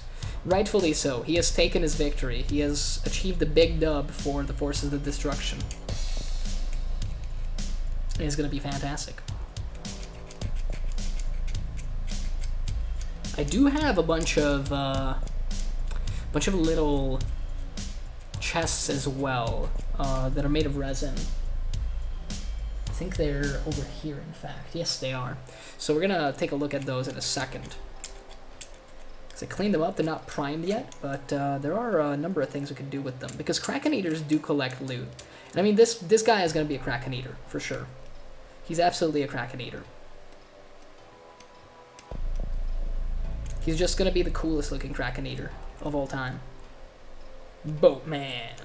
Na na na na na na na na na na na na na Boatman. Oh man, I'm so hyped. I'm so hyped that we got this far. It was a good idea to actually build the boat, so that we'll have to decide one way or the other. And I am super glad. It's Boatman or bust. It's just that simple. Fuck chaos. All my homies hate chaos. We're all about the destruction life. Steal a ship, wear it as armor. Get a bunch of followers of tiny, dumb, green-skinned creatures that load cannons for you. Steal gunpowder from the civilized races because you can't be bothered to make it yourself, / are too dumb to make it yourself. And then cause even more destruction. That's what it's all about, baby. We'll generate like a fun name for him, but in my heart of hearts, he's always going to be Boatman. Boatman. I know it's a ship, but in his mind, it's a boat. That's my excuse. Boat is just Gargan speak for ship, okay?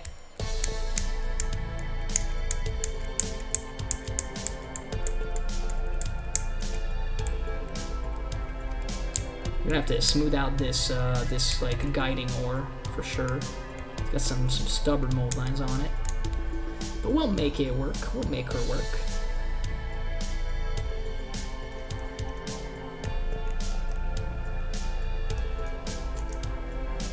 Okay, okay. Let's get the sanding stick. Also get the nail file.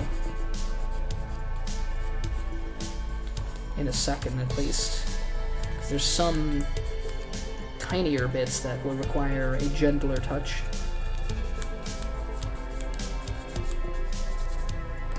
Alright, let's get in there.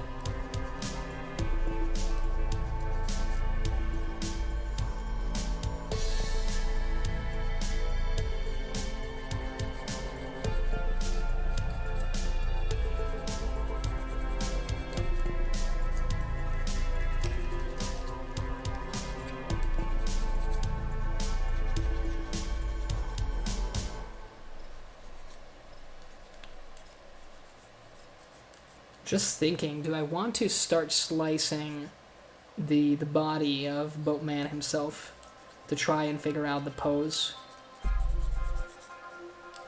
Because as good as it is that we have the boat, I think before his body has like the base pose that we need for him to have, there's not that much point.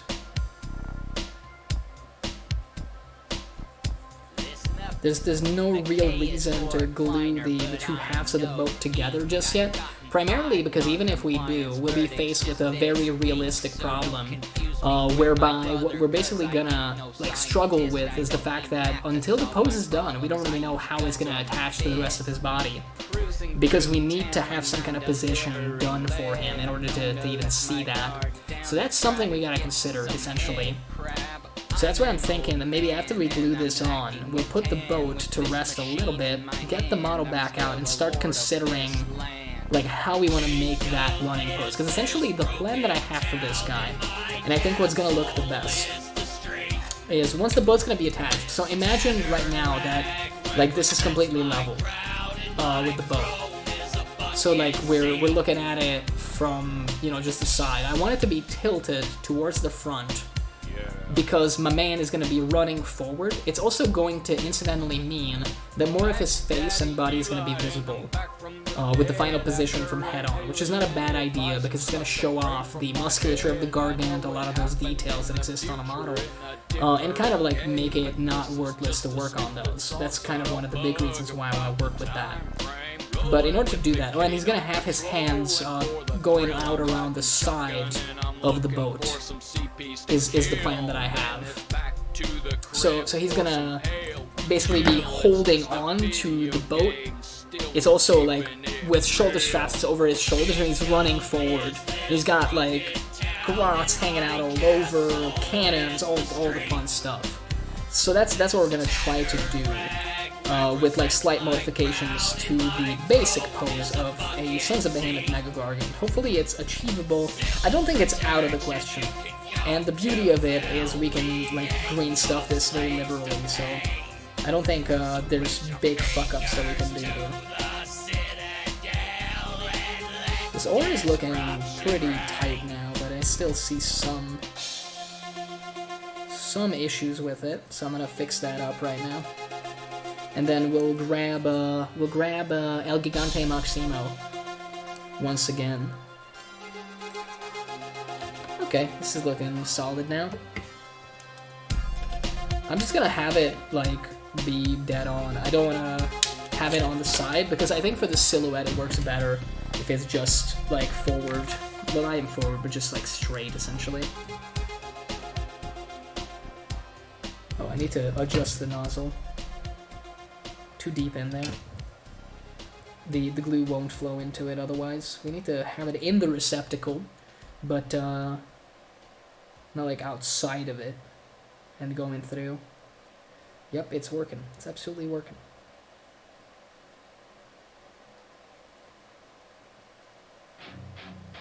I guess if it tilts to the side a little bit, that's okay.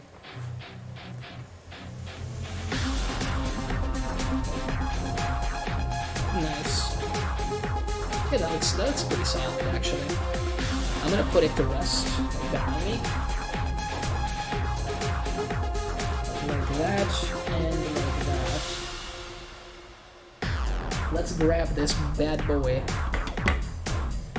Bad boy. Now that is a song. I can't play it on stream. Oh hey, thanks for the raid, Ohana Hobby Workshop. Welcome in, everybody. That might have happened while I was mucking around with the bits at the back. You guys also do some Warhammer stuff? Judging by the name, I imagine you were in fact doing that, actually. I'm working on some Sons of Behemoth stuff right now. I cooked up this crazy kooky idea. Let me show you what I have in mind, but it's very early days. So, I need the base, kind of, to showcase how ridiculous this is going to be. The plan that we have for this guy, this is Boatman. That's patent pending, of course, the name. And what we're planning on doing is essentially having this Mega Gargant be in the boat. Hopefully you can see that. It reaches over the base in every direction. It's a little bit Black Coach positive, you know?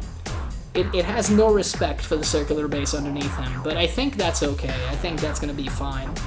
And I'm just now discussing that I still want to change the pose on the guy because the basic Mega Gargant pose is not like that bad, but it is very, very boring, especially if you're going to have multiple. And we're planning on building an army here, so we're going to have more than one.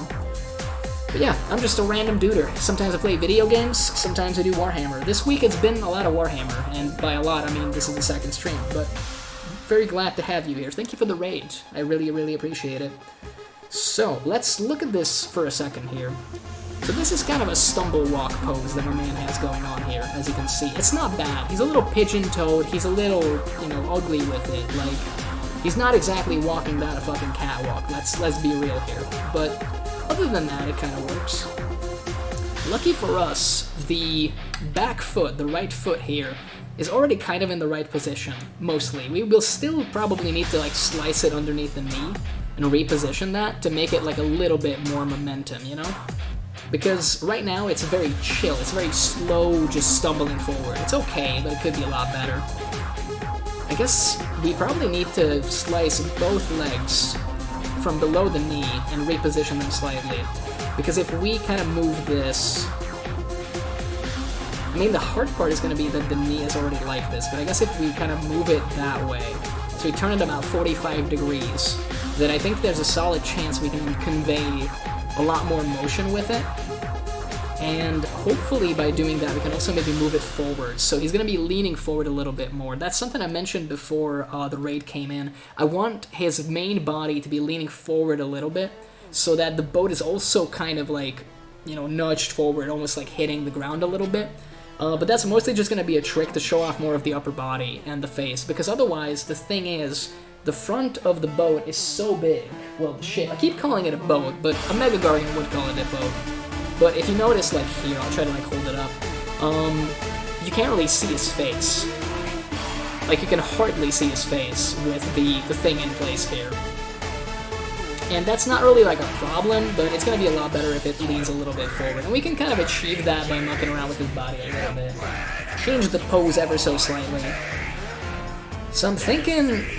Look, it's time to tear the Band-Aid off. I think it's time to get the hobby saw out once again and start slicing. Just start taking chunks out of this man. And it's not going to be pretty, but it has to be done. So this is the part of conversions that a lot of people don't like to do, and I don't blame them. I genuinely don't blame them, because, hey, don't get me wrong, this is, what is it, a €160 model that I'm about to cut into. But sometimes you gotta do that. And there's always green stuff. We can always, you know, fix it. If we really want to, we can always fix it. Give him some bandages, come up with some stories as to how he got damaged. I'm not actually sure that this is going to be the right, like, blade for this. We don't really need the base to be here anymore. So, we gotta get a good look here. Essentially, we want to keep the kneecap kind of attached to the femur, so that's gonna stay basically along with the thigh. We're not like mucking around with that at all. So we kind of want to cut around it. So I'm thinking we'll probably do something like here-ish and here, yeah, because that's still kind of the thigh part there. Yeah, like that. This is gonna be annoying though. This is a separate piece here. We might need to do some heavy repairs on that. We will try our darndest. Do we want to start with this foot or the other, I guess, is the question. Let me think here. I think maybe we want to start just with the left foot that he has. And the reason for that is because once we slice that off, we might be able to get away with not really cutting this one. So we can kind of cheat, essentially, is what I'm saying. So let's start looking at that. Again, kneecap is going to stay intact, for sure. So I'm going to start cutting into it here. And we'll see how we end up going. Now, we're not going to take the cut straight on through. So this is the interesting part. Like, we're making an incision here, and then we're leaving it be. And now I'm going to go around to the other side. This might be a little tricky because of the way the pose is, and kind of try to do it from this angle. Again, keeping the knee intact, like we want the kneecap to actually remain 100% functional. It's not really, in biology, it's not actually attached, obviously, to the femur, but it kind of moves along with it, for the most part. There you go, there you go. That's looking mighty nice. You can probably see it pretty well there, if I hold it up like this. There's two, like, slices there, as you can kind of see. Let's see. Yeah, I think it shows up on camera if I move it closer, thankfully. And I mean, with the back, there's a part of me that kind of wants to do this. Like, slice it over here. Let me think, because it's going to move a little bit more forward. So it's not a bad idea to actually do it at that angle. It's going to be difficult, but not impossible. So I'm just going to go like this now.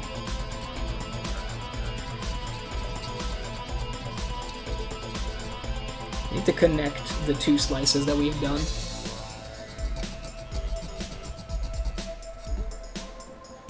It's not flawless just yet. We can make it like better though by kind of doing this here.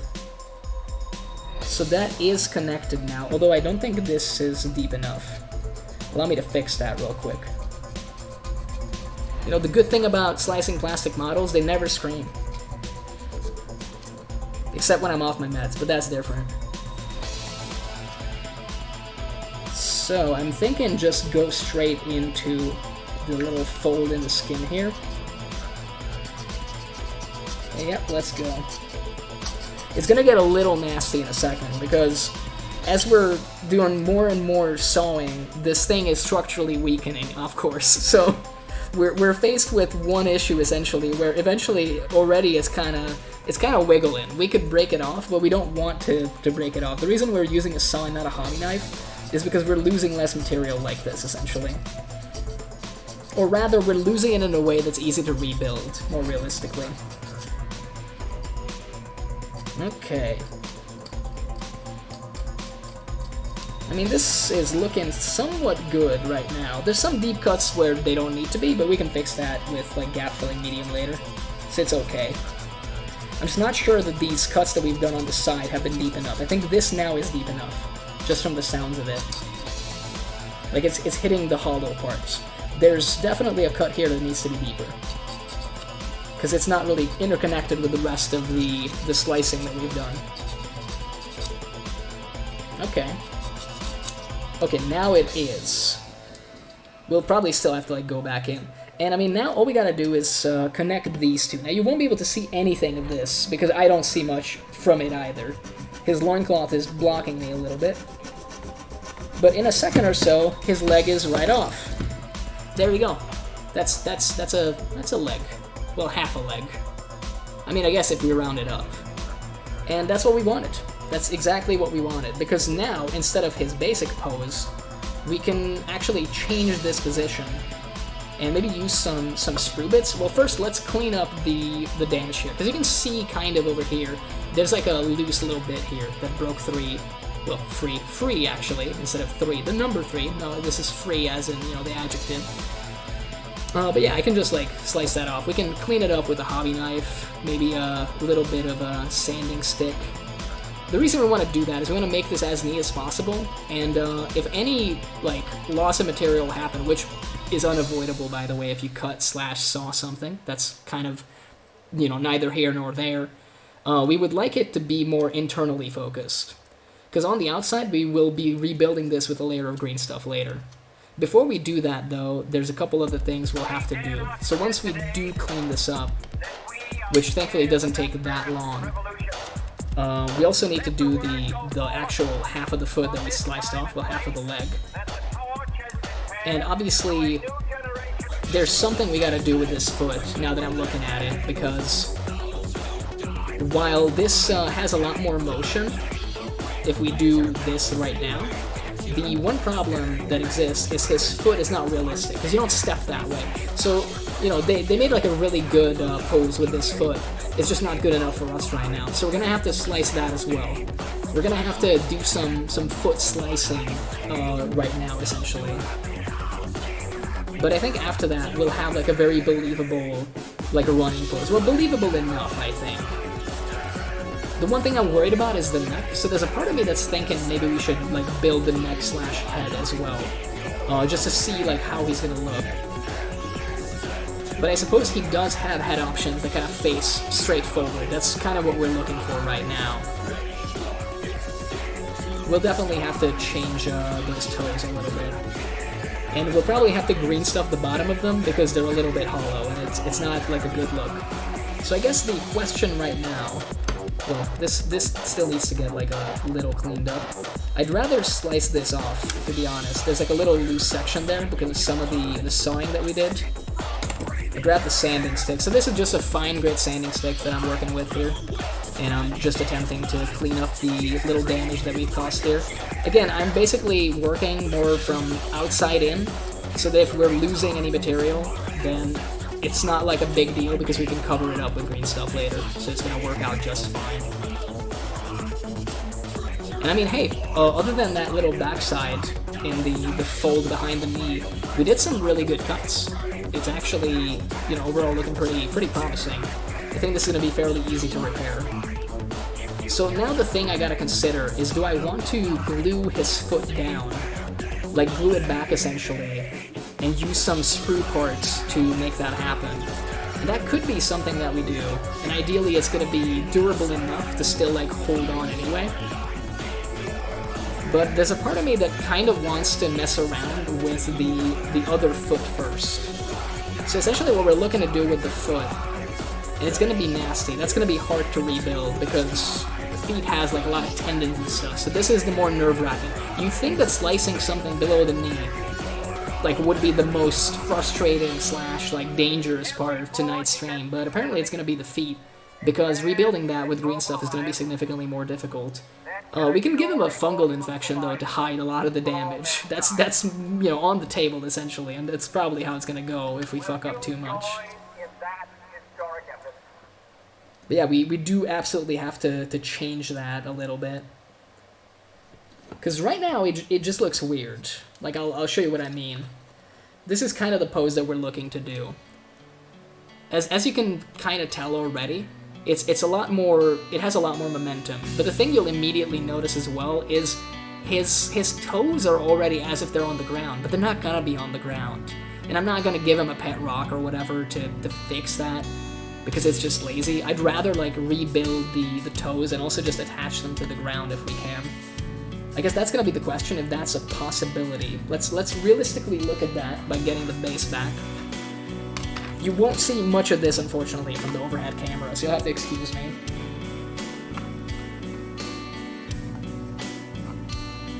No, that's like too great of a... So this was the basic pose that we had, where we're changing that to about this at the least. If we slice it here, I mean, his big toe is probably going to reach the ground. His big toe is probably going to reach. We can make the pose so that it does. And I mean, if it does, then maybe we can drill a wire through the base into the big toe and essentially pin it like that too. Okay, that could work. I feel like that could work. Okay, I mean, hey, we're not getting any younger. As nerve-wracking as this is gonna be. You know what, before I jump into that, we got the saw out. Let's clean up the foot because otherwise I might forget. And I don't want to forget about it. And I don't want to, once we get to the gluing part, I don't want to have to mess around with cleaning it. We might as well just start cleaning it basically the same way we did the thigh/knee. And it allows us to catch our breath a little bit, at least. So I'm hoping that that's going to be okay. Yeah, the cuts are a little worse on this end, but thankfully that's neither here nor there. A lot of this is going to be hidden. Not just due to the green stuff, but the way it's going to be glued back on, a lot of the side here, we're essentially going to be using the thickness of the plastic to our advantage here. Because it's thick enough to have a little bit of an area to attach to the rest of the leg, which is kind of promising for us right now. I mean, hey, my man has half a leg and he's about to have, well, he's going to be missing some toes in a second. Briefly, we'll give the toes back, don't worry. I mean, I shouldn't cut over the base though. Let's move that back. So, I mean, realistically, what we're looking to do is we just want to make these, essentially he's got the, you see the foot here? We want his toes to follow the direction, the vector of the foot here. So right now they're supposed to be on the ground. He's lifting his heel up, We want it to be more like a foot at rest, not like flexed like that, just going forward. So I mean, we're gonna start slicing and figure out the rest. This is, in addition to slicing, like, we don't just have to separate these pieces, we'll have to actually do quite a bit of sanding to be able to attach it back in a way that's good. And then it's gonna involve a lot of green stuffing as well. The one thing that's scary about this is this does indeed have to be like one cut. Because in the previous case, it was better to do it with composite cuts, with multiple incisions to make sure that we would get the shape that we wanted. And in this case, it's like the opposite, because we want to move it back almost to this exact position. We were just looking to change the angle. So I'm trying to figure out what would be the ideal cutting angle for us here. I think this is gonna be the best for us. Yeah, because it allows us to have like the least amount of material lost. Something like this. I mean, hey, here goes nothing. Worst case scenario, my man's gonna have the sandal foot on his back leg. Although I don't know how the hell we changed the position of the toes on that one. The joy of slicing into a foot. Again, the joy of plastic, though, is they don't scream. The beauty of it all is they don't scream bloody murder. Alright, you got it. Let go, come on now, you're mostly off. We went through over the side here, which is what we're looking to do.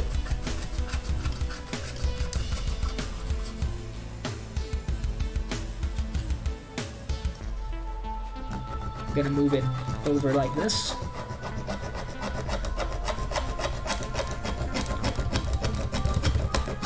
And it's off. Damn, that is completely thick there in the center. I didn't know. I didn't think that it would be full solid. Look at that. Look at that foot. He's got a bad case of chunky foot.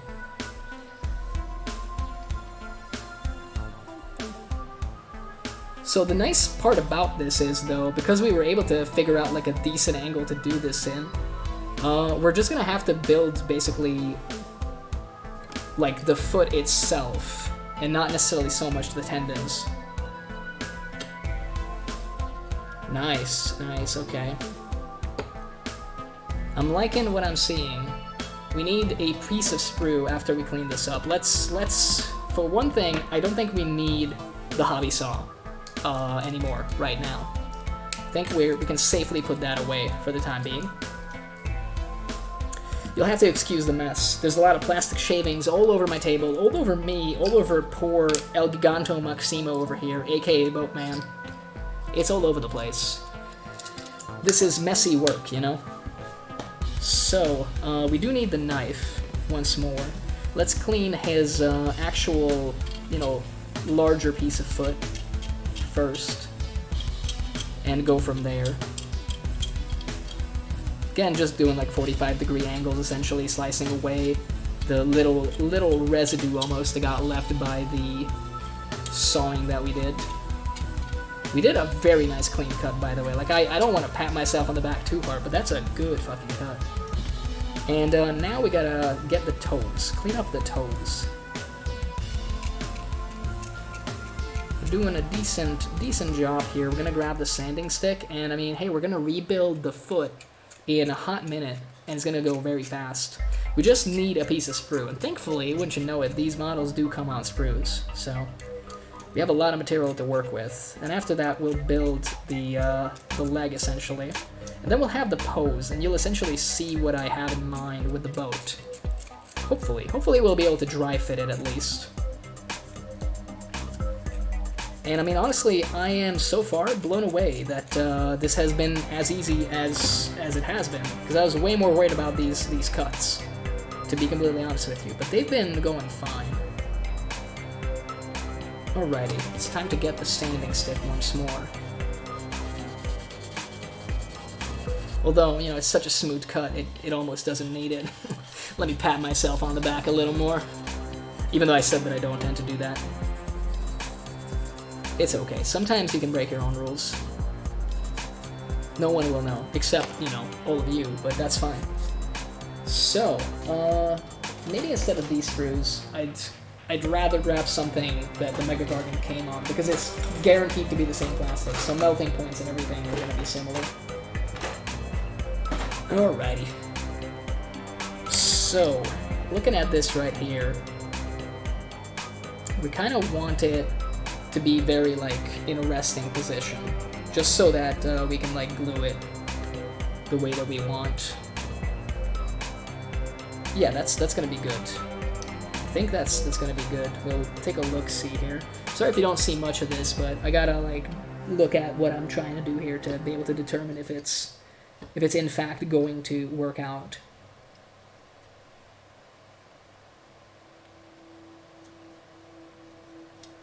There's a part of me that still is kind of considering slicing the other leg as well, but we'll see. Maybe we can get away with not having to do that. This is already going to be a pretty big change in the pose. Okay, I think I see what we need to do. I need a sprue that is about this thick. So clipper time. And I guess we might as well do it like this. Keep the center of it intact.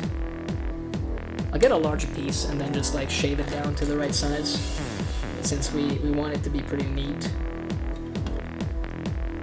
So, at the bottom here, there's a part that is going to be the actual piece of the foot glued together anyway.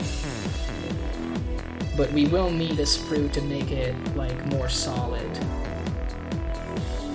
Oh, that is actually the perfect, like, shape for what we need. So, I'm going to slice off one end of this, like, sprue that I cut off now to make, like, a neat cut.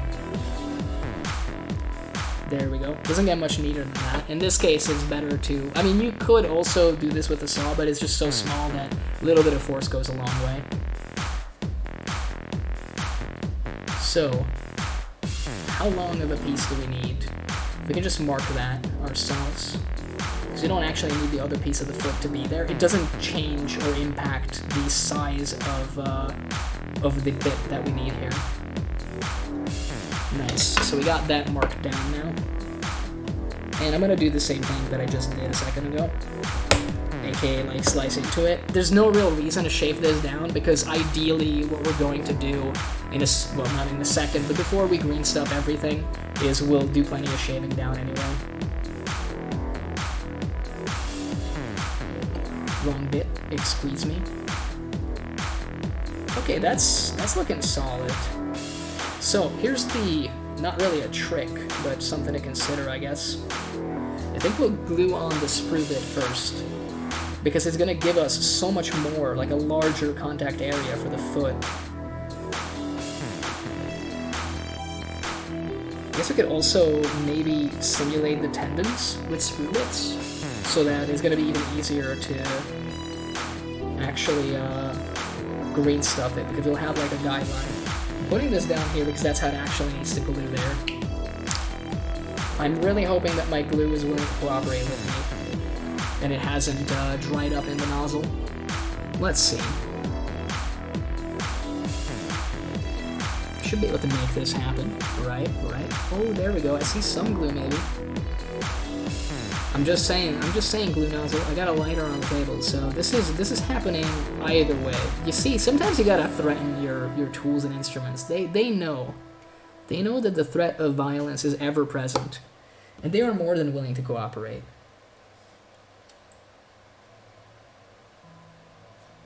Let's see if that is how we want it.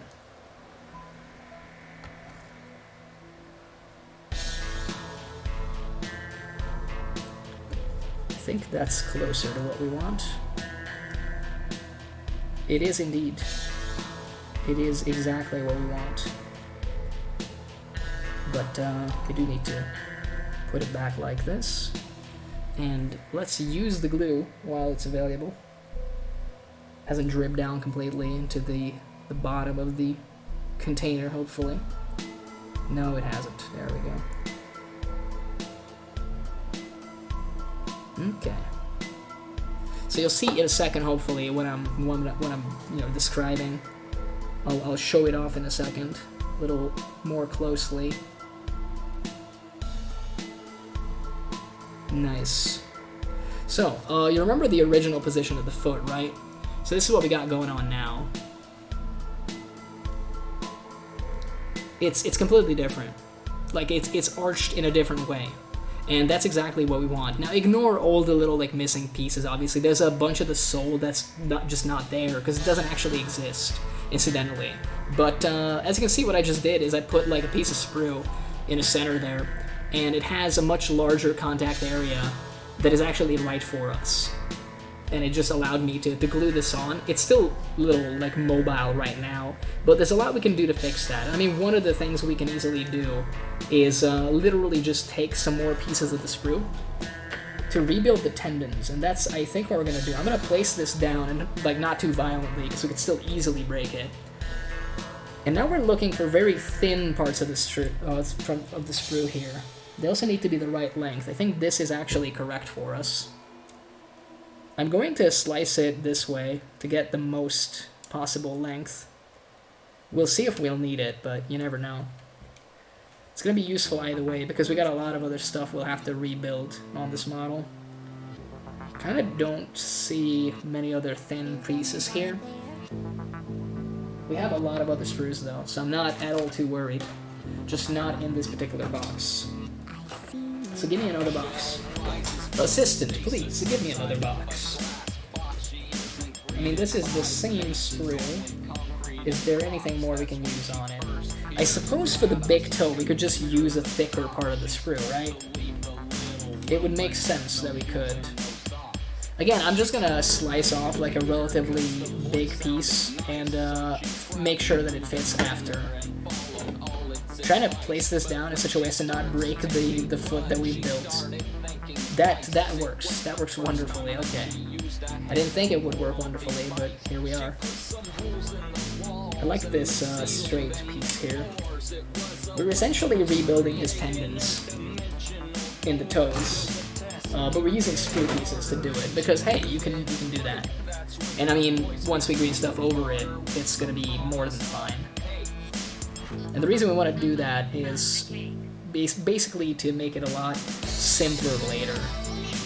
Is this actually the right length? Please tell me that it is. It kinda is, we just need to clean it up.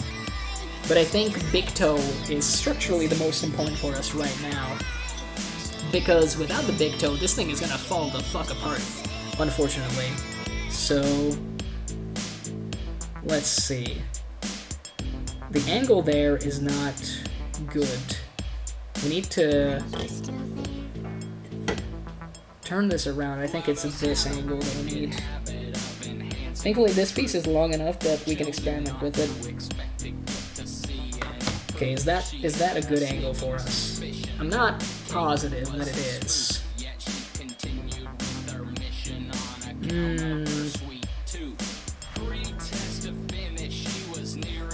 Okay, I know what I need to do now. It has to be from the thicker side towards the thinner side. I mean, that's a lot better. Like, that actually looks right. So now comes the kind of nightmarish part. Gotta dry fit it without breaking what we put there already. And also mark it. I mean, for this, I'm gonna use a permanent marker. Normally I would just use a knife, but it's much easier like this. That's basically as far as we want to go. Man, I'm making such a mess here with all the plastic shavings, but it's part of the deal, as it turns out. Is the angle important for us? Because that's something we didn't get to check in our haste. Kind of, but not really. It's going to be from the thin end cutting into the large end. So I think to start with, we're going to just make a straight cut and go from there. There we go. Much, much better. And now it's time to see if we actually need to mess around with anything else. I mean, I think it's just good. We'll just need quite a large amount of of plastic glue, in fact, and then we should be okay. Let's see. We got our drink, and we got our pill. Yeah, that actually is going to be pretty good. Teach us what It's to going to help a lot with it being structurally sound as well. We're kind of putting in almost like rebar pieces. do. We do whatever it takes to get that. Yeah, I did a second ago, so I'm trying to figure it out again. Let's see. Can you see the price tags hanging? Okay, I think I'm just gonna add the glue, and then we'll figure it out once we're doing it live, you know? The pressure will be helpful, I'm sure. Incidentally, in this case, there is an argument to be made for using super glue. And if this doesn't work properly, we'll bust out the super glue. Might even be better because it makes like a straight up bomb. So let's see if my super glue is still functional. Oh, it is. Wonderful. Let's go with that then.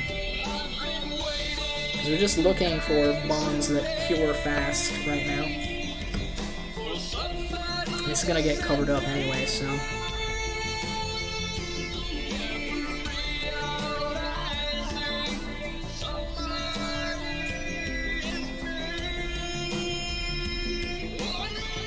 Of course, the downside of super glue is it does love your skin.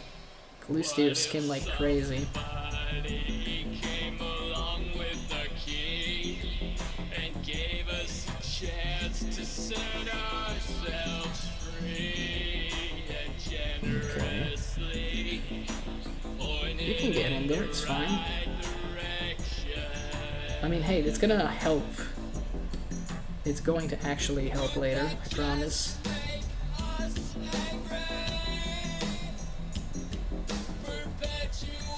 Alright, that looks nice to me. I'm gonna add some more super glue over the top of it though. It's gonna make it harder to handle, but it's gonna make it slightly more structurally sound. So to show my work a little here, we just placed a bit of sprue there, as you can see, connecting the foot and like the toes, which incidentally has made this like rock solid now, which is a lot better for us because that's going to make it so much easier in the future.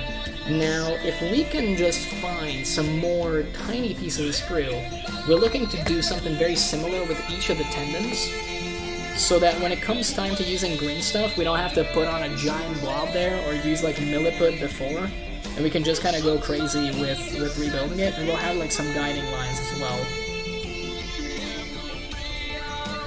Now, incidentally, we could use this if we slice off a little part of it. Let's see. If I just cut it here, I think this could be good for the middle toe here. It is. It is in fact good for the middle toe. Okay, well, allow me to bust out the super glue once again. And I'm not even going to close it because we know we're going to do a layer after as well.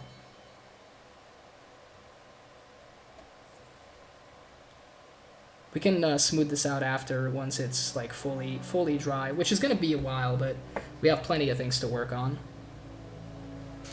So we got 2 more tendons to actually repair, essentially. But this is looking very, very promising. It looks a little biomechanical, I'm not gonna lie to you, but it's a work in progress, okay? We're working on it. So we need more thin sprue, relatively speaking. I don't really have any on this. It's not super thin.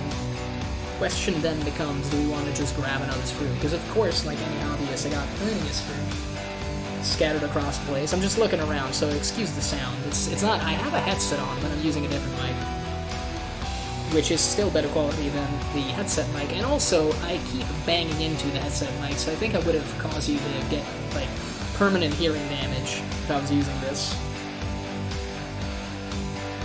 I mean, are we okay with using...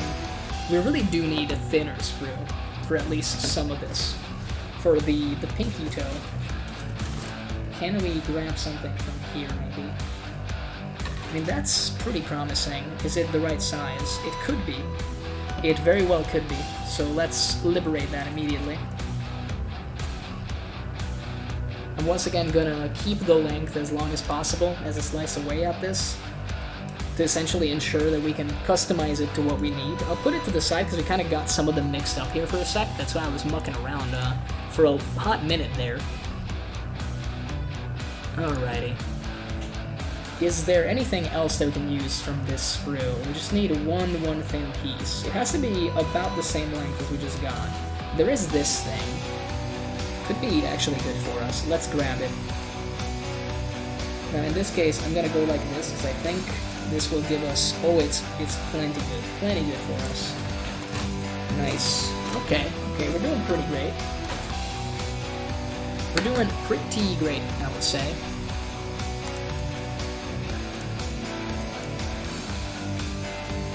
And let me just check something here in the meantime. Let's see. So we got these two pieces now. We just need to look at which one is actually thinner. Funnily enough, the longer piece is just a smidge thinner. So I think that's what we're going to use for the pinky toe. Could maybe change the position of the toes, but that's attention to detail that I'm not ready to do. I'll be real with you. Even I have my limits, and my limit has been reached. We didn't lose it. I saved it. It's all good. That is actually really good. It's going to be a steep cut from the thin end over to there. Okay, so it has to go around there. Well, first we got to clean this up. This angle of the cut is perfect. It's just like messy. So let's fix that immediately. You gotta keep it parallel. I think that's parallel enough. Definitely not as messy as it was a second ago. Nice. That's actually perfect for our pinky toe. I saved it once again. Don't worry about me. My reflexes apparently can rival that of Spider-Man. And I mean, talked about the kind of cut. Did we talk about the length of the cut? I really want to mark it with a knife. I really badly want to mark it with a knife. The reason for that is because it's going to be so much better for us because we can see the angle with that cut. I kind of got it. I think. We know that this has to be a very specific type of cut. Let me get real close. Okay. First, I'm going to get rid of this thing at the bottom. The screw gate bothering me because it's not letting us get level. So the precision of the cut is compromised as a consequence. But we fixed it. It's all good. I really need to find my marking. I think I found it. Yep. And I think this is the cut. That looks really good, actually. Very promising.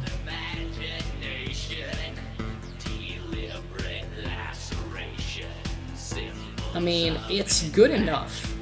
It's definitely good enough. So we'll put this to the side because we, like I said, we gotta go in order. We gotta go in order of the appendages, if you will. I mean, we just gotta like slice a piece of this off and we're good. This is actually kind of the perfect size. It's a little damaged, but I think it's gonna be fine for our purposes right here. Yeah, okay, that's nice and simple. Let's get this here.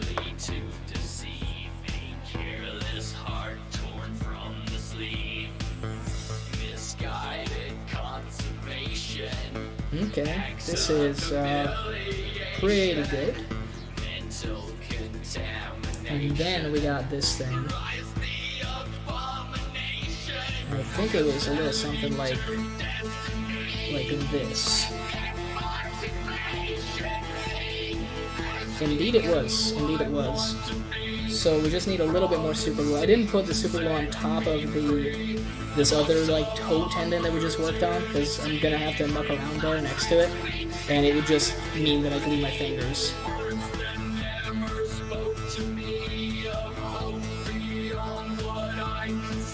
So now we're gonna put the super glue there, and later on we're gonna shave that down basically, because some of this ended up like being too big. So, tendons. Tendons out of sprue parts, if you will. That's what we made. That's what it looks like now. You can kind of see like the logic there. The pinky toe is definitely like protruding a lot, but I'd rather wait until we kind of have the glue dry and then go back in with a sanding stick, maybe some clippers to actually clip it down and like sand it down, make it more rounded. And it's mostly there so that if we do like a thin layer of green stuff, it's gonna show up basically. But I'm very pleased with that, because that's a good shape for the feet that we basically are looking for. Now the question becomes, do we want to rebuild the pose of the other leg, essentially?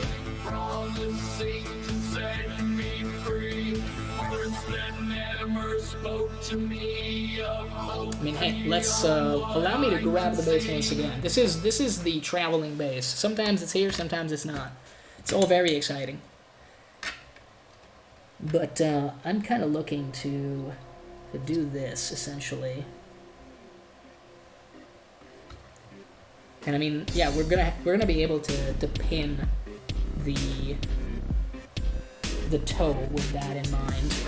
I'm gonna need to lift this up to look at it, like see how it looks when it's all level. So you won't see a lot here for a sec, but you'll have to take my word for it that it's good / bad. Alright. Do we need to slice the other leg? I'm gonna say that we don't. It looks like we don't have to. I think we figured out a way to do this with only like slicing the one leg and changing it to one foot. Yep, this looks good to me.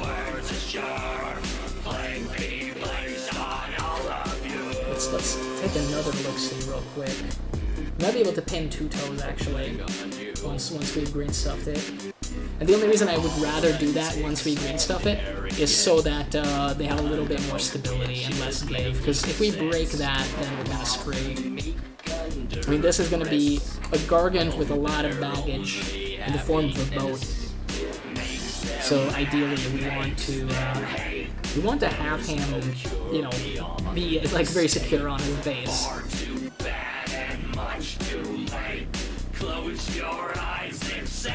Okay, so this looks pretty good to me.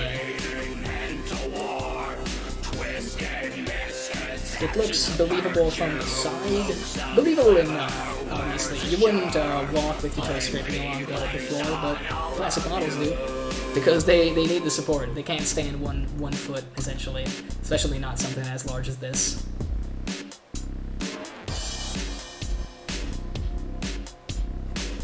Might be like too much of a forward lean, but we can fix that by mucking around with the rope, which is actually going to be brass rod as well.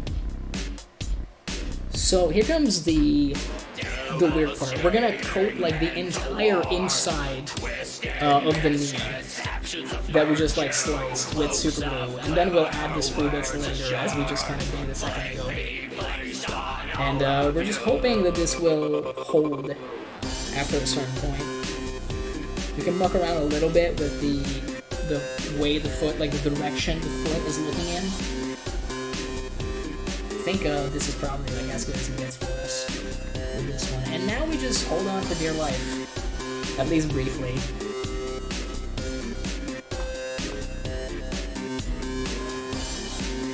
Gotta close my glue in the meantime.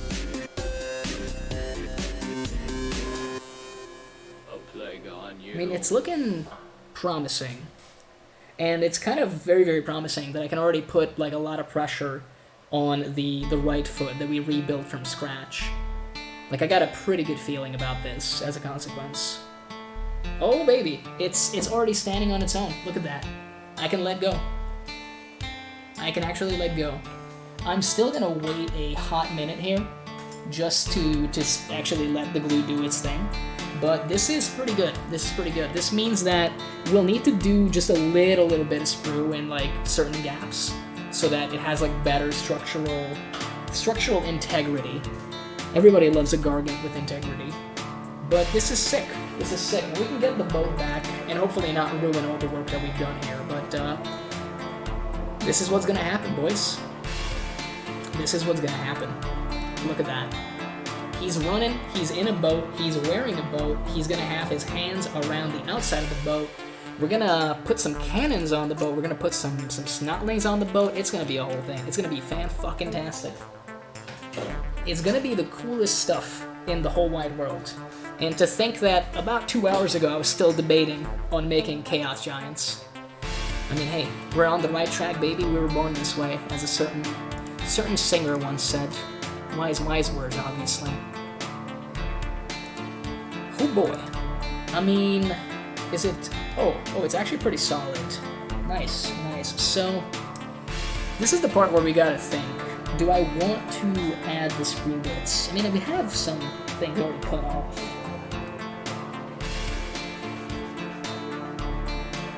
You know what? Let's actually add some of this stuff. This is slightly bigger, I think.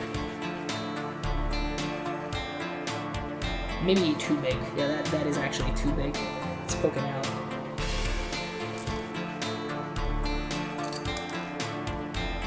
Good thing that can fall out. My God, I was worried he would have like a leg that would make noise. Maybe the one that pokes out isn't so bad after all.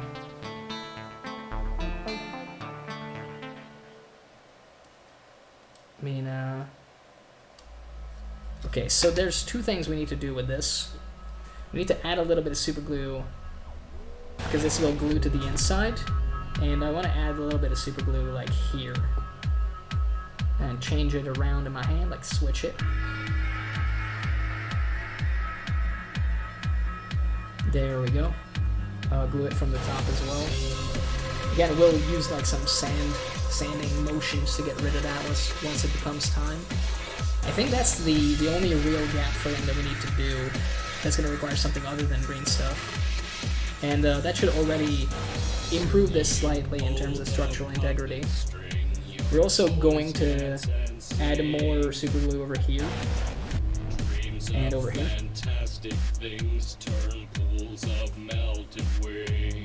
And maybe over here too. Nice. I'll also add a little droplet here. There's no more time to play. Nice. Yep, we're basically putting on a second layer on the toes here. And I'm honestly going to just let him put his entire pressure on his limbs there so that it's basically going to snap into place. I can't believe that we were able to do this and make a balanced pose. It's kind of required, though, for what we want to do, because a fucking ship is going to go on this man, obviously, so it kind of needs to be able to at least stand on its own right now, because, by God, he might not be able to do it later. But the fact that we got two toes connected to the ground gives me a lot of hope, because I had a paperclip somewhere here. It might have got lost in the mess, but I got about 2,000 other ones, so I think we're okay. But eventually, we're probably going to drill through the base and try to actually pin him. Probably in both legs, actually, just to be on the safe side. It's going to be a hoop. I mean, he's looking real cool. So this is what the pose looks like from the front. It's not flawless, I'll say that much. You could definitely still slice this leg and make it look a little better. But it looks promising to me. It's certainly different than what you normally see with Mega Guardians. I think different in a good way. And I think we nailed the sight profile. Which, incidentally, I think is going to be maybe not the absolute golden angle for this man, but is going to show off the size of the ship significantly. So I think it's going to be pretty good. Now, obviously, it's going to look a lot better when his right foot isn't fucking biomechanical, with, like, sprue bits building it all up, but it looks very promising to me. I really like it. and we were able to do it in just a couple smooth, clean cuts. So I'm positive now that we can do what we want to do, because this was one of the more involved conversions for this model that I came up with. So in addition to the pose change, he's going to have the ship. We're going to also slice his arms a little bit, and we're going to need 2 open fists, essentially, so that he can, like, hold on to the side of the boat that he's wearing his armor. So he's going to be the Kraken Eater, in case it wasn't obvious with the nautical theme and the giant ship that he has around him and all that. But I plan on building one of each guy, essentially. So we're also going to have a Gatebreaker, and the Gatebreaker is going to have the kind of fireball-looking thing from the Skaven Plague Furnace, actually. But I want to change his pose to that of, like, a Night Goblin Fanatic, well, a Moon Clan Drop Fanatic. You'll have to excuse my accent there. So I want to make him look like he's spinning it around. It's going to be a little rough because he's going to have to, like, spin on his heels and all that, but I think we can make it happen. The fact that we were able to do this gives me a lot of hope that we'll be able to make it happen. So I'm very much looking forward to it. But hey, it's actually been four hours since I've gotten live, and it is midnight where I live, and I gotta go and do some work tomorrow. So unfortunately, I'm gonna have to call it a night. I'll try to do my best not to make this a bad motion for you as I move the webcam. Make it as smooth as possible. You can see my ugly mug now and the mess that is behind me. We got 2 other Mega Gargants that we need to build. But hey, I'm very pleased with this guy. He's looking very promising. It's a lot simpler to show what you need to show to the webcam when I kind of understand where it's located, as it turns out. I mean, I guess I could hold him at this foot, and it would show off the pose a lot better. I really like the side profile, by the way, in case you couldn't tell. I think we did some good work with it. I like it a lot. But yeah, let us see. I'm gonna check something real quick, if you'll excuse me. You know what, I'll put the music back on real briefly while we wait. And I wanted to see one thing. One little thing. Get me over here, thank you. And then get me into some categories, please. Because I want to see who else is actually doing stuff right about now. Is there anybody that I could know? Because sadly, none of my Twitch friends are actually currently on, which is a big shame. I'd love to introduce you to some fellow gamers, although they're mostly of the VTuber variety, as it turns out, which I don't know how you feel about that. I don't know any of these people, man. There's so many. There's so many and I don't know anybody. It's a little bit sad, actually. I don't know how to feel about it.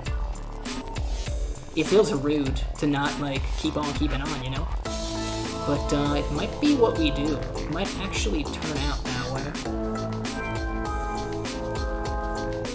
Yeah, like, dude, I have no idea. You know what? I feel like if I'm debating it this much, I think the right thing to do is to just not rage. It's rude with 4 people here still, but it is what it is.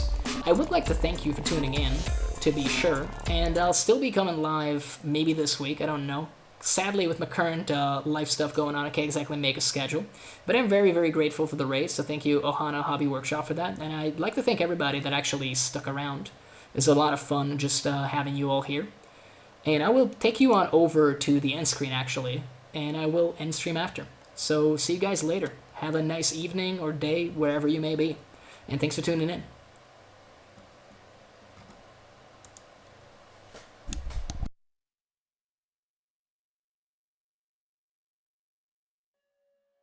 Here is the safest place to be, in the modern home on wheels.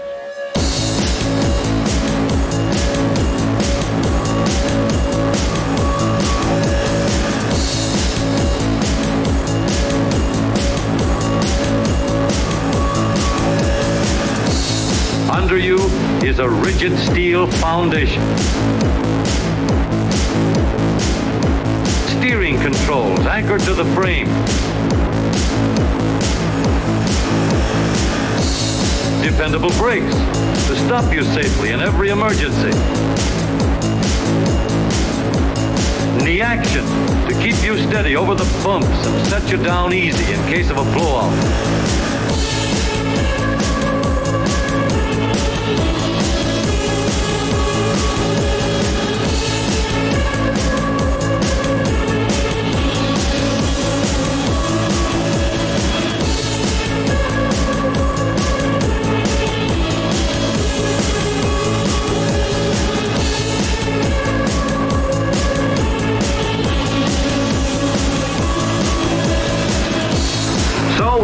just an ordinary day, ordinary traffic. Yet any number of these drivers are potential killers. Here's one of them. He doesn't look like a killer, does he? That is why ordinary tires are not enough.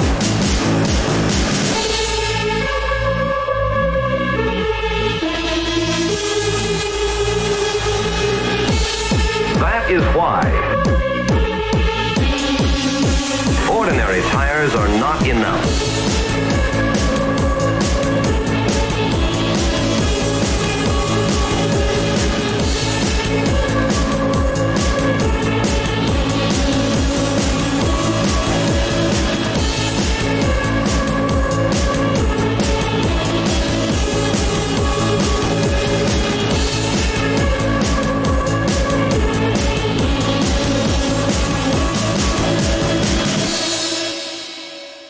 Let's get out of here before somebody gets hurt.